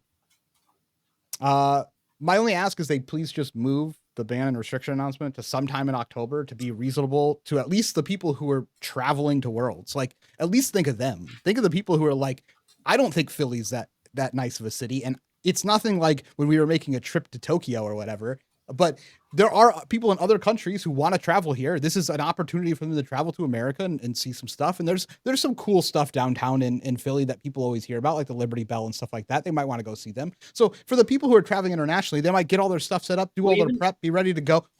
Be ready to go. And they're going to be like, they're going to show up like 5 days early. They're going to have traveled for like 2 days to get here. They're going to show up and they'll be like, well, I don't know if we can travel or if I have to work on this deck because we just got a ban list 5 days before I flew out. It's ridiculous. Like, A lot of fun. that's just It's not stressful. incredibly disrespectful to the people who are putting time into your game when you have control over when you put your banned announcement. It's not like someone on high came down and said you can only ban cards on November 3rd and we just have to deal with it. They can just choose to do it any date that they want to because it's their game, their company. So like choose earlier and be respectful to people who are putting time into travel. You just do like quick maths, right? Imagine you're just like somebody traveling. Let's say you're coming from like New Zealand or something, and it takes like a day or two to travel. Let's say you want to get in on Wednesday, right? You want an extra day for like jet lag, right? Yeah. So you like get in on Wednesday, you leave. That's like, I guess you gain an hour going this way. Yeah, you go back in time. Yeah. But luckily, it's you fly out on like Monday at the latest. Yeah, you still lose like almost half of your time basically testing with the actual format that you're playing. Yeah, because you also have to like pack for a week and get stuff situated at home and like finish up work. That's needs to be taken care of before the next week. And I think the answer is so simple. Lucas said it earlier. They don't know if they can make the format good, so therefore they'll just make it chaotic. And then it'll be good. I wasn't joking. Yeah, no, for sure. But that doesn't make the decision okay. Like, you made all the decisions that led up to you having to make this decision. That's why I'm like furious with this decision. Like, it literally reads to me like, I don't know. I don't want to. Again, I don't want to say that this is necessarily what they're thinking, but it reads to me like we basically don't know how to design this format. We don't know how to balance it. We're just gonna kind of like figure it out. And if it's not that good, it's okay because people only have 2 weeks to figure it out. So it'll at least be fun. Stop saying 2 weeks. That's not even close to the amount of time. One, it's 11 days, which is not 2 weeks, and it's less than that for anyone travel. So they have like 7. They have like 7 to 8 days to actually do anything about this information that they receive. Yeah. Okay. You have a week. That's enough to prep for the World Championship, surely. It's so much time. We don't take the game seriously. To just so more people than a week. Don't get too upset. I didn't talk about Dirge enough. I just skipped over. I'm not trying to skip over it. Dirge is great. I'm happy that it got released from its ban for people saying it was as good as Awakening, because that's apparently what that means. If you restrict it to one and you restrict Awakening to one, these must be the same power level. Little old Dirge was not doing anything to anybody. I'm glad it's back. I always thought it was ridiculous that they limited Dirge. When Dirge is some random common card that makes 2 rune chants. Like, sometimes it makes 3, but it's just like not that impressive. We have like Artivores, High Octanes, Processors, Stubbies. We have Awakening. We have all these cards going around. They're like, you know what card is too strong for this format? Dirge. It's like unbanning Dirge is just like doing something right in the world where you're like, okay, wait, maybe that wasn't too strong for the whole format. It's like the Germinate unban. It's like we realized we were silly. They've also done color restrictions too. So they basically said Blue Dirge. The second copy of Blue Dirge is just stronger than Awakening Man. So everything's right in the world. It looks better now. Okay, cool. Anything else on this BnR before we go to the next segment? Because no, we're not done yet. No, nothing from me. Good bands though. Great. Happy they took action. Okay. Yeah. At the end of the day, it's positive. Okay, we chirped, but it's good. It was. We chirped because we and then you cared. read the last line of the BnR, and you're like, oh, it's all To be honest, if this said the next BnR is like mid-October, I'd be like, perfect BnR. I'd have no real complaints. I could like I could go on about the tipple thing and be like, maybe you guys should have tested all 9 tipples so you didn't have to ban the engine of Gravy and make the deck feel completely different. But like, whatever. Overall, it's a good change. But then as soon as you read the November 3rd, you go, but why? Why do you have to in the bottom there just like ruin all of the goodwill? I have to do one more mini rant. Like, how do you possibly take this game seriously when they do this like time after time? Like, I'm not just gonna spend all this time prepping for your event and then you change the event the week before. Like, that's so unreasonable. I think they just don't actually like when people prep for their events. It's just so like, but it's so You're not confusing supposed because to prepare, bro. You're supposed to go play the World Tour. but it's also like by far the best like. But They it's like want the you to best narrow organized down. play system we have in card gaming right now, and the pricing's insane, the events are insane, the locations are usually pretty cool, but then they're like, no, make the experience terrible for people who want to like try to win. You shouldn't should try and tell win. that You should just to win. the- Well, that's Yeah, where I'm at you now. should It's just- like, You should win anyway, dude. They try to nerf you. You're still too good. Well, but that's just the thing, Hamil- it's just the Hamilton not that- buff. It's not that anybody gets nerfed. It's just that everybody has less fun. Like nobody actually gets. I mean, like the we. I don't like, agree with that at all. Actually, like, we wait, get hold buffed. on. Sorry, Don't it's say this like it's this an is a- exaggeration. Let me go. So like it's an exaggeration. I feel like in this case we actually get buffed. No. Right. I agree. That's we what I'm have more- saying. we You have said more people fun. don't have fun. I have way more fun. That last week, dude, it goes crazy. No, but I think what it was Dan crazy if saying your is- deck specifically was not hit. feels like disrespect. No, even if my deck was hit, dude, who cares? Because I'm usually playing the best deck. So then if my deck was hit, then I have to figure out what's the new best deck. Yeah, I think from a competitive interest and like intrigue standpoint, What if both I'm of okay your with decks it. get hit? What But if your from L a deck and your perspective- CC deck gets hit? How you feeling? Even better, man. Bro, I just just don't feel like believe it. I We'll- should we'll be check in. better. Yeah, we'll check in. Yeah, I hope it happens. Yeah, somebody I hope save they it. won't get annihilated. It's actually insane. So, you know what this did do for me? The talk a big game ban made me way more excited for Super Slam. Oh yeah. The set Like was- they're the like set was oh, playable. this is there's good stuff in this set, so we had to ban this or it was going to ruin the format. And you're like, you got good stuff in that set there? Good stuff ban a card? Okay, now I'm excited. I was unfamiliar. I was unfamiliar you could do that to Guardian. Make them good. It's also and a a brute card Guardian now. card in 2025. That's actually kind of crazy. So And a brute Maybe- card. They maybe banned talk a big brute game. Guardian hybrid Yeah. card in 2025. maybe talk a big game, not actually relevant. They just did it as a hype piece. That would be it's like part of the the best genius. promotion they could do. It's part of the Genius Super Slamming advertising campaign. Okay. I do want to talk about the fact that a bunch of cards got leaked. I don't want to talk about the leaked cards, but I do want to talk about the fact that they got leaked. This has caused like a bit of an uproar on all the platforms that people talk about. And I've seen like it go a couple of ways. I'll frame it like a lot of the content creators who do a lot when they get a spoiler card. We're talking about how they put all this work in, but then their card just got spoiled for them before they could do anything. And I saw some weird takes like no one cares what the content creators are doing, and then people got mad, and then it just piles on to each other.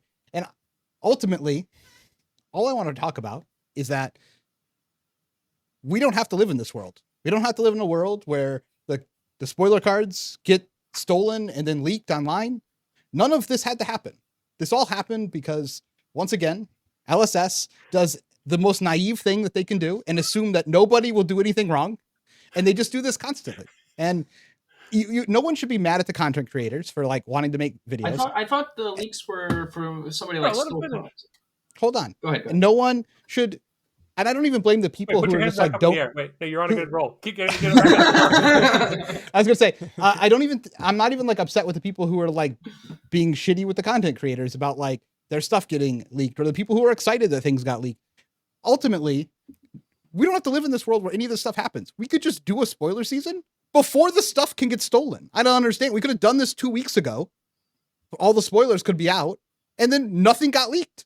Again, this is just like, oh, we want to release a set, and then a week later we want to have a nationals, and oh no, now the set is being released on the nationals because we never considered that things could get delayed in printing. Like, I don't understand like any of this. You just assume the worst and then plan for the worst, but like LSS doesn't do that. They just like assume everything will work out perfectly how it's supposed to at all times, and then when it doesn't, they go, why did this happen to us? And it's just like it's the meme of the person putting the stick in the own spoke of their bike. And they're like, how could they have done this to us again? And it's just like, just do spoilers 2 weeks ago. Then we never run into this issue. No one gets leaked. We've had leaks several times at this point now because product gets released. Just do them earlier instead of trying to do them right before the event. I don't understand. Easy solution. And no one gets upset. It's because they like keeping the like super special, awesome reveal cards the day of world premiere thing, right? That's just assuming that nothing bad ever happens. And then like now you have this to deal with. And we've had to deal with this almost every single time now. So just learn from it and be like, if you're sending out spoilers to people that you know are going to put a lot of work in, just have them do the spoilers like before this could happen. Like last week, all the spoilers could have been done. And then this leak happens and the leak isn't real. Like it doesn't matter. Like, just don't assume everyone's always going to do the right thing because most of the people are not. Like, I don't understand. So there's something you have to consider. If we reflect back about 5 minutes, back in time mobile, we're doing it. They like when the event has hype because people don't have time to prepare. If you do the spoilers with adequate time to prepare, it spoils all the hype of the tournament. So it just doesn't really fit their MO.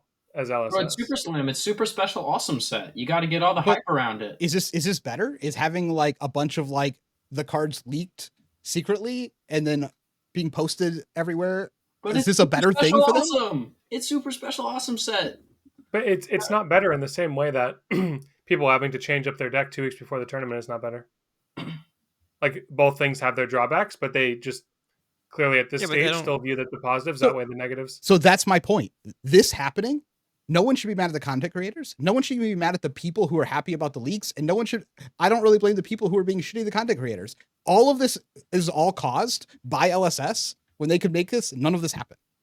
So like, if the content creators want to be mad about the leaks, don't even be mad about the person who stole the product and posted it online. That stuff's going to happen. Ultimately, it's LSS's fault. Like we all work real jobs where we're like, for the most part, I looked at Lucas and I was like, he's not there yet. But we all work real jobs. And part of like, I work in IT, I work in support. And part of my job is to either fix things that are broken or make sure they don't break in the future. And like, this is a perfect example of like, if our shit is constantly being leaked and we're running into this issue, why don't we resolve some things in the process to make leaks not happen? Not every time a leak happens and go, oh, this guy stole it. This is so stupid. These people will always do this thing. All you can control is what you can control. So why don't you fix the process so you're never hurt by a leak? I don't understand. This is like, if this is going over anyone's head, it's because they don't work like a real job yet. Like this is like a normal function in any business that you have to do. You can only control the things you control. We're also card gamers. Like should be built into our DNA. A lot of luck and stuff happens. We can only control the things we control is like a motto of like playing a card game. This is the same thing. You can't control people stealing your product and leaking your product. But what you can't control is the time when your spoilers come out. So control the time when your spoilers come out. You don't run into this issue. Rant over. Like I don't understand. So ultimately, be mad at LSS. It's LSS's fault. You're killing it, dude. I'm sitting here. Solid rant. Dude, it's like watching. I'm a proud father. If this was like a stream, you'd see all the money signs floating up right now. Yeah, people donating to that was fire. True. Yeah, I have one counter argument and one statement. Yeah. Counter argument is not that deep. It's probably just weighing like pros versus cons, and they skewed towards the pro of the element of surprise. I accept that that's true. But then be mad at LSS that this happened, not be mad at the person who stole the product. Yeah, everyone be nice to it's not their except for LSS. Exactly. Yeah. My statement. Yeah, I really feel for the content creators who did get their their cards spoiled. That's the word. Yeah, for real, leaked.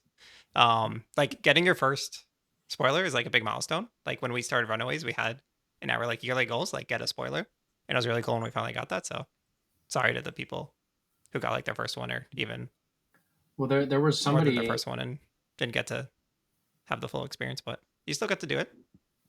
Excited to watch everybody's spoiler. For someone who was going to fly out to record a spoiler video, right? I think I saw Max Rossi online was talking about that. So. Yeah, no, I do feel bad for the content creators that this happened. I'm also not defending. I wanted to reiterate because you kind of said that a little bit. Yeah, because if you don't follow the logic, then it sounds worse than what I actually intend to say. Like, obviously, people shouldn't steal and leak things online, but people are always going to do bad things. So like, you can't always just try and like, I'm not mad at the person who stole it and leaked it, because if they didn't do it, he didn't do it, that group didn't do it, someone else would. This just always happens. It's like a constant in the world. So if bad things are constantly happening in one avenue, you don't like get mad at the avenue that's happening, because that's just real life. Like, if you're a realist, what you do is you try to set up parameters and set up like protection so that you're not affected by this bad thing that will always happen.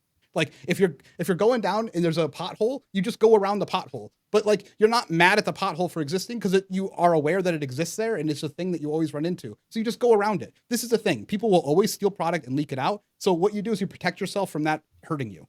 Obviously, you shouldn't steal product and do anything. I'm not defending the person who actually did that, but it's just like, it's not a realistic way to look at the world, is to just like always try and fix the bad part, because you can't do it. Like, it's impossible. Also, if It'll you're always happen. sharing leaks, please don't just share them publicly. There's features on social media that let you hide those things, even if you are so inclined to share them online. Just by the way, thought some people out there should know that, in case you didn't have that information before. I don't know. I think once the leaks are out, they should just be posted everywhere. I think it's pretty hard to like but start trying to reel them back in afterwards. But you can just post it with the thing that says spoiler, and then you got to click on the thing to actually see the card. That's all I'm advocating for. Not that hard, man. Yeah. Can I? I've been holding Go this for in it. for an hour and a half. I'm reaching my limit. Every time you Go. move, Cody, your like whole screen shakes, and the Yep. monitor in your background, along with that strange piece of artwork that you can explain to us, is like shaking alongside it. I have to know, what is this item? This, It's like a GA card, dude. I posted this. I'm I saying posted this on to the audience. Twitter. I'm pretending like I don't know. Well, What it is. if No, you just want tell the to, if audience. you want to know what this is, it's a horse, and you can go to my Twitter and you can see exactly what this horse is. Yeah. It's called, entertainment. It's- I pretend like I don't know, and then you tell the audience. I'm not actually asking. See, that's what I've been doing like all episode. No, but you've missed it. I this wanted is to like not the say episode anything of about it, Facetious and then Fringe. have the comments ask, "What is this horse thing?" Yeah, in the but background. this is how we'll know if someone actually watched this far into the video. But yes, you can find out on my Twitter if Nice. you're really so inclined. All right. Is there any more things to rant about? There's always more things to rant Yeah, about, man. almost I haven't certainly. even gotten started. We haven't even got started. What do you mean? I'm parched. We haven't even got started yet. Yeah, I'm like, No, that water. that was my whole leak rant. I'm just sick of the leaks happening and it hurting content creators, and this Yeah. can all be avoided. It's just like, we just don't have to live in this world. We're just being like, LSS is just choosing to live in this world. I think that's an important distinction to make. But I don't know. I would get in trouble if I did this at work every single time I had to release a product and this happened every single time. I'd get in some sort of trouble for not coming up with a solution. Hey, editor Cody here in the daytime. That's why the light's a little weird. But I wanted to make sure that I really gave a full breadth of information to the partnership that we did to make the Fang guide. I was looking into playing Fang, and I reached out to Cameron, who is easily known as probably the forefather of the Fang decks. Almost every single deck that you have ever seen was made by him. Almost all of the top 8 decks have all of his DNA all over them. And he has won several pro quests. He's gone undefeated back when people even thought Fang was unplayable. So I reached out to him essentially to learn how to play the deck. And through talking, I was like, hey, you know what? You just want to make a guide? I'll help you with the guide with my thoughts on the deck, and then we'll publish it, put it out there, because I think people really want to know how to play Fang. And you're basically the most unknown, well-known Fang player that I think has all of the good information. I like how he plays. I've played him at several pro quests. I've played him at several other events, including events that he's won at. And I think he's a very, very good player who understands this deck better than most people do. So I asked him to put a guide together. We have published that. It is now out on our Metafy, and I think the information there is great. I'm going to price it pretty aggressively at $10. I think that is like a absolute steal for all this information, but I kind of want to get this out there for the pro quests. I know the Fang gang is all very excited to get more people onto the deck and get more reps that way. But just thinking about it, like, his public list has like 1,500 games on it. That list is included in here. He has a list he made just for this guide that's also included there with all the sideboards, all of the matchup notes, basically everything that you need in order to play the deck. So I would check it out. If this is something that people really like, then I look forward to bringing on other prominent members of the community who really have deep knowledge into a deck, and then having them put that knowledge out for the rest of the base. So go ahead and check it out. The link is in the description below. Okay, next are going to be our podcast questions. These are asked by premium members of our Metafy. If you'd like to be able to ask questions on the podcast, get the 3 deck lists that we're going to be putting out this month, or get a discount on Gilded Raven Games, feel free to join in the link below. While you're there at the Metafy, we have something pretty cool coming out. It is a Fang guide. It should be out by the time this podcast comes out, which is pretty cool. It's a full guide. So it's going to have a deck list. It has variations to the deck list. It has every single matchup, how to play it. Fang has been kind of a mainstay, slowly moving up in this meta. I still think it's probably good after these changes as well. And so go ahead and check that out. The link will be down below. Okay. First here from Tad. Wait. I have question number 0. Did you just take off your sweatshirt, Lucas, in an instant? Dude, if we're gonna like pretend like it was an instant, then yeah, dude. Yeah, dude, that was magical. Okay. Yeah, just molted off of me. It's like an exoskeleton. Yeah. You're so fast, man. Indeed. Okay, Tattledown asks, question for Dan. With Bonds of Agony banned and the possible resurgence of Florian, how do you think the best deck in the format, aka Mario, needs to change to beat the new meta? This is why they had to ban Bonds, by the way, because best deck in the meta. Yeah. You guys, first of all, chat, don't encourage him. Come on, guys. You can't. I think they put it perfect. This is a great question. I think the issue is with the last part.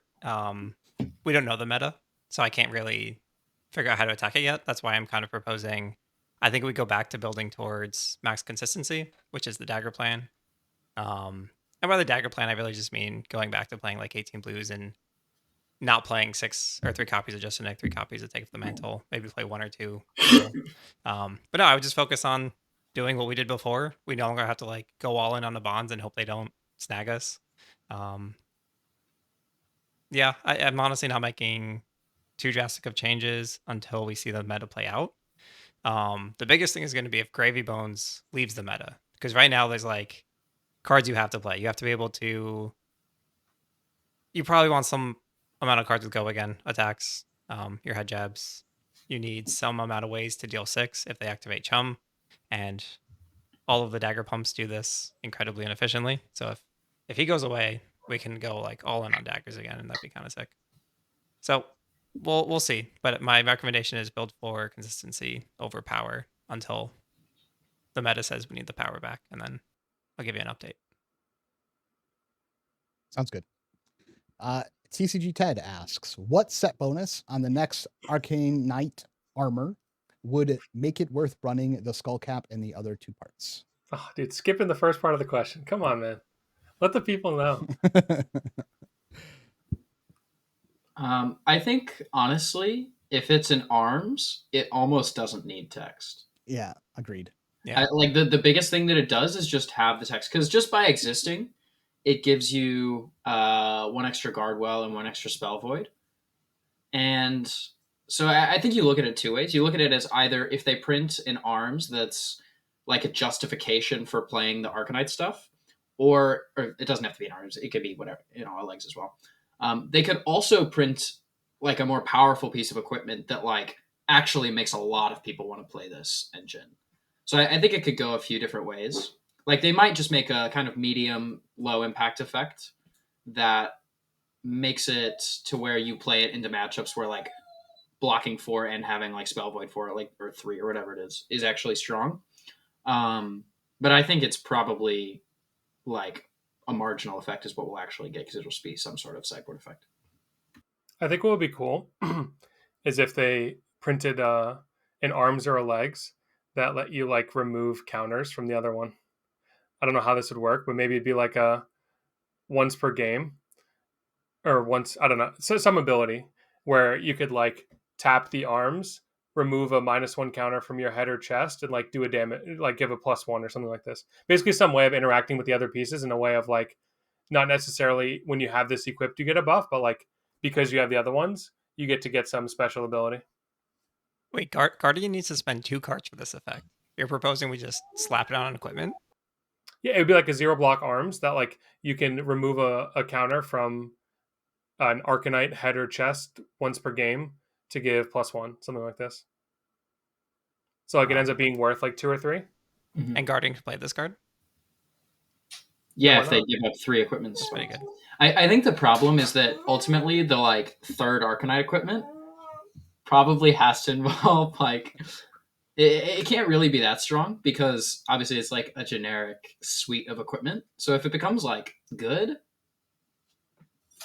then like the whole game just plays this stuff until it gets banned or power crept. So I also think it's I think- possible that they just like never make another Arcanite equipment personally. Yeah, but same.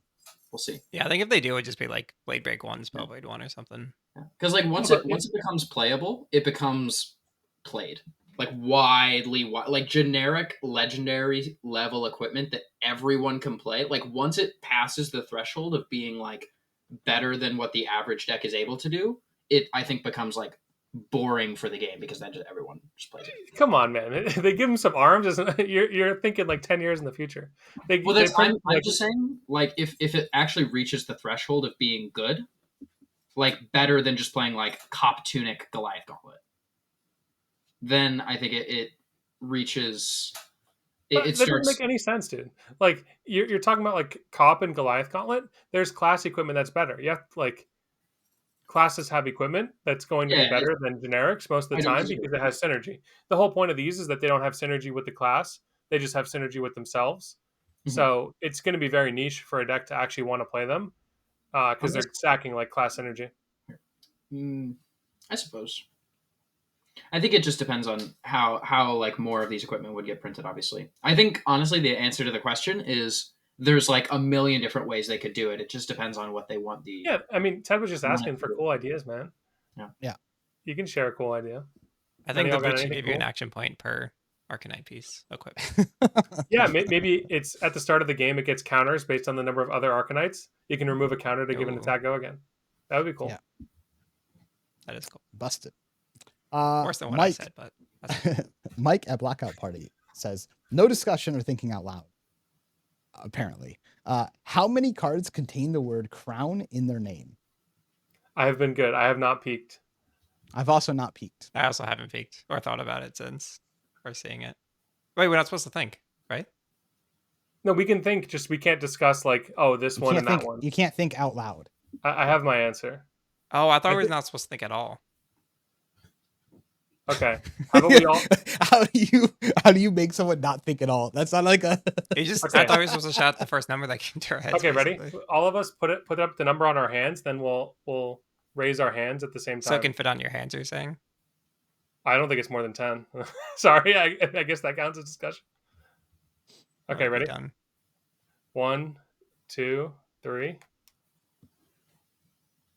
Did I miss one? I guess I missed Lucas one. is 6.5. I think so. I can think of 5, and I Yeah. feel like I'm definitely missing 1, and I might be missing 2. Okay, I think there's there's 9. one that you probably didn't think of. Whoever said 5, which is Yeah. where crown is at the end of the name. It's felling of the crown. I did not think of felling of the crown. And then Yeah. the other 5 are what it's Crown of Dominion, Crown of Providence, Crown of Dichotomy, Crown of Reflection, and Crown of Seeds. Yeah. Yeah. Yep. That's 5 hats. And then the felling is. I didn't. Wait, Yeah, I let me didn't look. think Is of it actually felling. 6? Yep. It is 6. Oh, lit. Wait, we were right? I didn't miss any other ones? Yeah, it's 6. Yeah. Oh! I was trying to think if there's any other in like the actual text of the name, but felling was one of the first ones I thought of because I always think about that kind of stuff from like Yu-Gi-Oh brain of like archetypes with the name, like where is the name contained. We had a whole discussion today about whether the hat like Breaker Helm Protos was a proto or not. So yeah, this was top of mind. Randall 205 asks, "Light Up the Leaves is good, but did it really have to be Plume that got hit? Hopefully, the only Verdant stand on the pod is on for this one." And he did talk about it, so you're good. Yeah, I mean, light up the. I mean, there's some questions there. Light Up the Leaves is good. The card's great. It's an upgrade. Yeah, you can go. We're good. Okay. That was valuable. Manuel asks, next BnR lands a week or two before Worlds. Do you expect an LL or CC shakeup to create an unsolved meta for the event. I think we 1000%. talked about this. Always, man. Because It's essentially like 8 days for most people who have to travel, and they'll definitely ban some things. They just love it. This is a favorite thing in the world, is to disrespect the player base. It's just like they love it. And the people who spend time driving or flying and invest time into the game and their own hard-earned money, they just love disrespecting those people. Good Lord, Yeah, Cody man. gets me. Oh man. Like, look, I have the biggest advantage. If I could be like, yeah, Agreed. blow up the whole tournament like the day before. Like, I have a huge advantage. I'm literally like 30 minutes away from the venue. Like my comment that I made earlier, bro. You gotta calm down. But my point is just like, literally, nobody's blowing up the tournament. Nobody's getting shot in the head. Like, it's okay. The point is like, it really doesn't affect me that much. Like, we have a pretty large team, and like I'm very close to the venue, so I don't have to travel. But like, I'm just thinking about if they did this when I had to go to Tokyo. Like, one, it would have like half ruined my whole event there, and it would have sucked because we went like, you know, some days early because we wanted to go actually explore and visit the place. We, you know, play the game, see the world. We wanted to do the see the world part. But like, if they had just completely changed the format right before, you would feel like you're hurting yourself by actually enjoying the travel part, because you should be respecting your own time and put more time in now that everything has been changed, which is just like, it's just unfair to the players that, you know, put time and money into actually like playing the game. That's the ultimate part. Does it affect me personally? Not really in this aspect, but I'm thinking of people outside myself. Right. Okay. Bryn, since I assume the whole episode will be about the BnR announcement, most of it, I'll ask a completely unrelated question. Brute now has another blue 6. Brute fans have been pleading for years. And my question is, does this matter at all? Can Brute ever actually be good? Was that a Rhinos? Or was Are you talking about the Oh, the Reiner Great card or one. the Cheeto card? Yeah, that's what I'm wondering. I assume the Reiner card. I assume that's what they're talking about. I would imagine they're talking about the Reiner card, not the Cheeto card. I'll let somebody else take it. Wait, is that card a Rhino spec? Yeah, I thought it was. it is. Yeah. It is? Okay. Well, if we're talking about Brute as a class, then it's kind of not really fair, because... But if both of them got one, then technically the whole class got one, right? Except for Olivia. Hmm. So if Reinar has another blue 6 and Cheeto has a blue 6, then they both have blue 6s. So Well, the Levia question has is the fun. Deadwood Rumbler, so it's And, fair. and about Levy doesn't Mayo? count. It's like Levy doesn't everybody really gets care one. about the 6 thing as much. Everybody gets one. I just don't think that's like what really matters in terms of the class. Same. Like the class just you get so pigeonholed into ways you have to. I mean, sure, you can play like the fatigue shell. That's viable. We saw the Levi did decently well with that in Kansas City. Like, you can play like completely non-brute. But in terms of actual, like, if you're playing the class, like how most brutes have found any success with, you're basically doing the same thing in all 3 of your heroes, just with a little spice of different flavor. And that thing just hasn't stood the test of time with how FAB cards have gotten better. So I don't think adding more blue 6s is what will drastically change that. They just need like a rework of the class into maybe Cheeto will be the solution, where it's less RNG based, but it's just so hard to actually like win a tournament with the deck that is inherently going to be variance based, where the power cards are cards that have anti-synergy with other power cards. Your legendary equipment literally rolls a die. Like, I feel like that's so sus to play. Like, It's in terms of a hero being super strong, Yeah, it's a lot has to go right for Brute. When I say RNG too, I'm not even necessarily talking about scabs. I just mean like the way you have to situate your deck is like when you cast Blood Rush Bellows. If you're casting Blood Rush Bellows and you have let's say you have a 4-card hand, right? Just very basic. You have a 4-card hand. You don't know which card you're going to discard. There's so many times where like you have a Beast Within, you have a Wild Ride. You're like, okay, like this is a moment of RNG that can go super in my favor or be like catastrophically bad. There's just many of these moments outside of like the literal die rolling of scabs where you have to weigh options as well of like, am I going to not block and keep this hand to be able to play out my Wild Ride from Arsenal, play out like a fat 5-card hand, or I'm just talking from an old KO lens, I guess is the one I know best. Or in Levia, am I going to like play in such a way where I like open up the possibility I just lose the game immediately because my pulping whiffs? It's like, I don't know. it just the power cards are non-synergistic, and you also have the sixes are somewhat relevant, letting you cast Blood Rush with blues in your hand, but you're still kind of contingent on when I cast Blood Rush, I have to draw specific cards off of it. Otherwise, the card itself is not that good. So, yeah, Yeah. long rant, brute bad. Yeah, the issue is if you make it, can it be good? A good deck? No. Can it be powerful? Yeah, it could. If they tuned things up and they kept it the way it was, you would see like these big problems where the deck is just like infinitely too powerful around the RNG problem, and then it's like it's way too strong in the metagame. But that won't make it a good deck. It fundamentally it has the problem of RNG, like you mentioned. It's like fundamentally not a good deck. But you could tune the numbers to a point where it's just like doing dumb stuff. Or if Reiner's once it becomes a good deck, it's because it almost just doesn't matter how much RNG you have. Or it's like the only other decks exist because there's RNG. It's going to be in spite of the RNG instead of, It's like 1 out of 6 times the other heroes have a chance, right? Yeah. He Who Smites asks, wizards are the only class without a hat. If you could design a legendary wizard hat, what would it do? Bro, these are fighting words, man. Come on now. They just banned my hat. That was my wizard hat. Get out of here. Yeah, it is strange how they've never made a wizard hat. I think it's just... It would for sure have to look like a stereotypical wizard hat with like the pointy top. It makes sense though, right? If you look at the wizard class, like the hats that they've always used.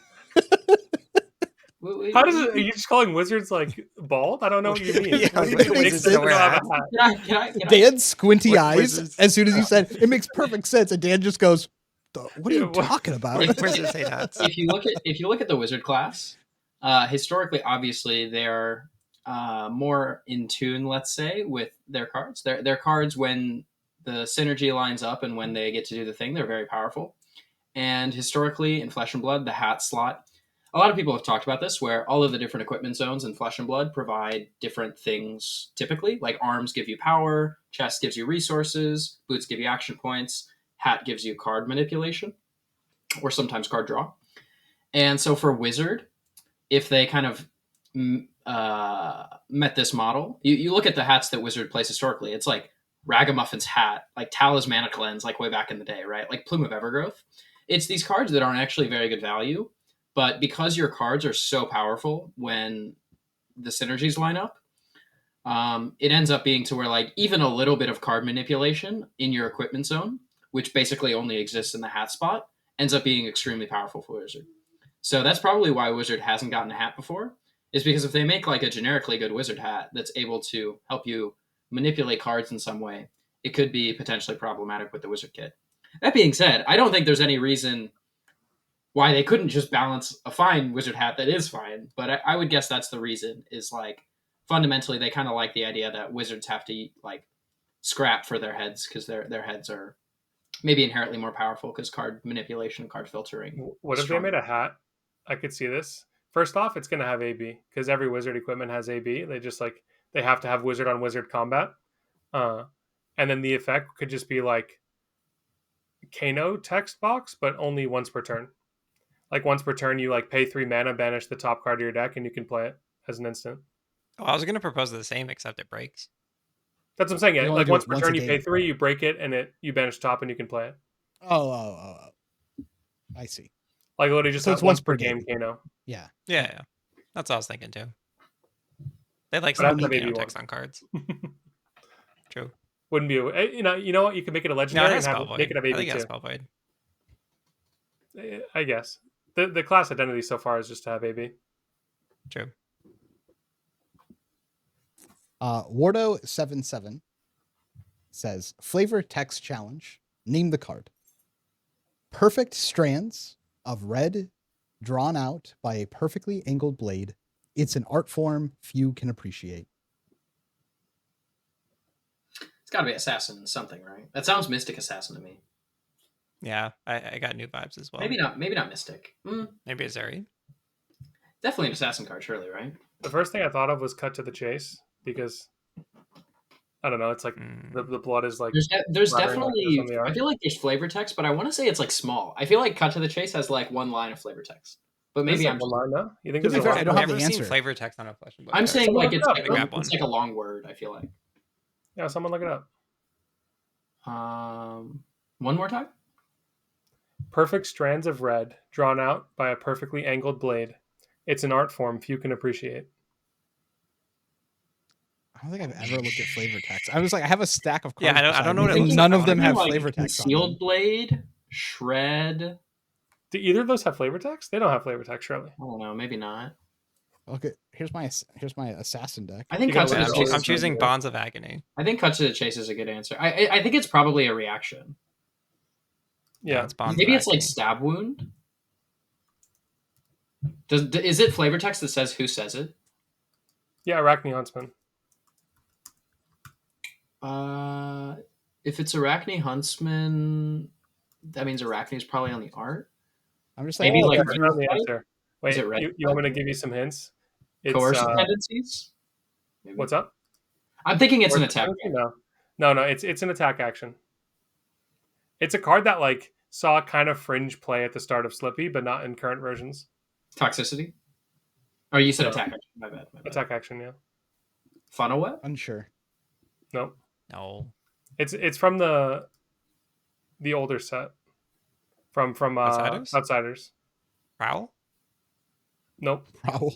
that would be hype. Prowl? That would have been sick. No, it's What was there? like I said, it saw like more fringe play than Prowl.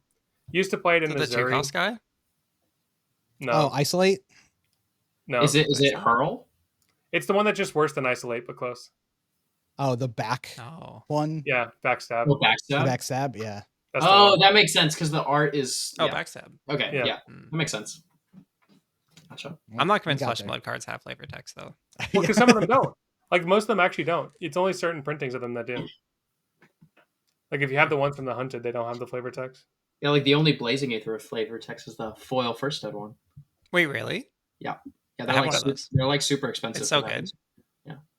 Oh. The flavor text is sick too. I don't remember what it is, but I remember It's I have it right it's next to kind of me. hard. It I says remember like, it's oh, you hard. thought you were gonna win? That's what it is. Yeah. That does go Okay. pretty hard. Well, with that, make sure you check out our Metafy for our Fang guide that just got released with plenty of time to learn how to play it before your ProQuest season. Other than that, see you.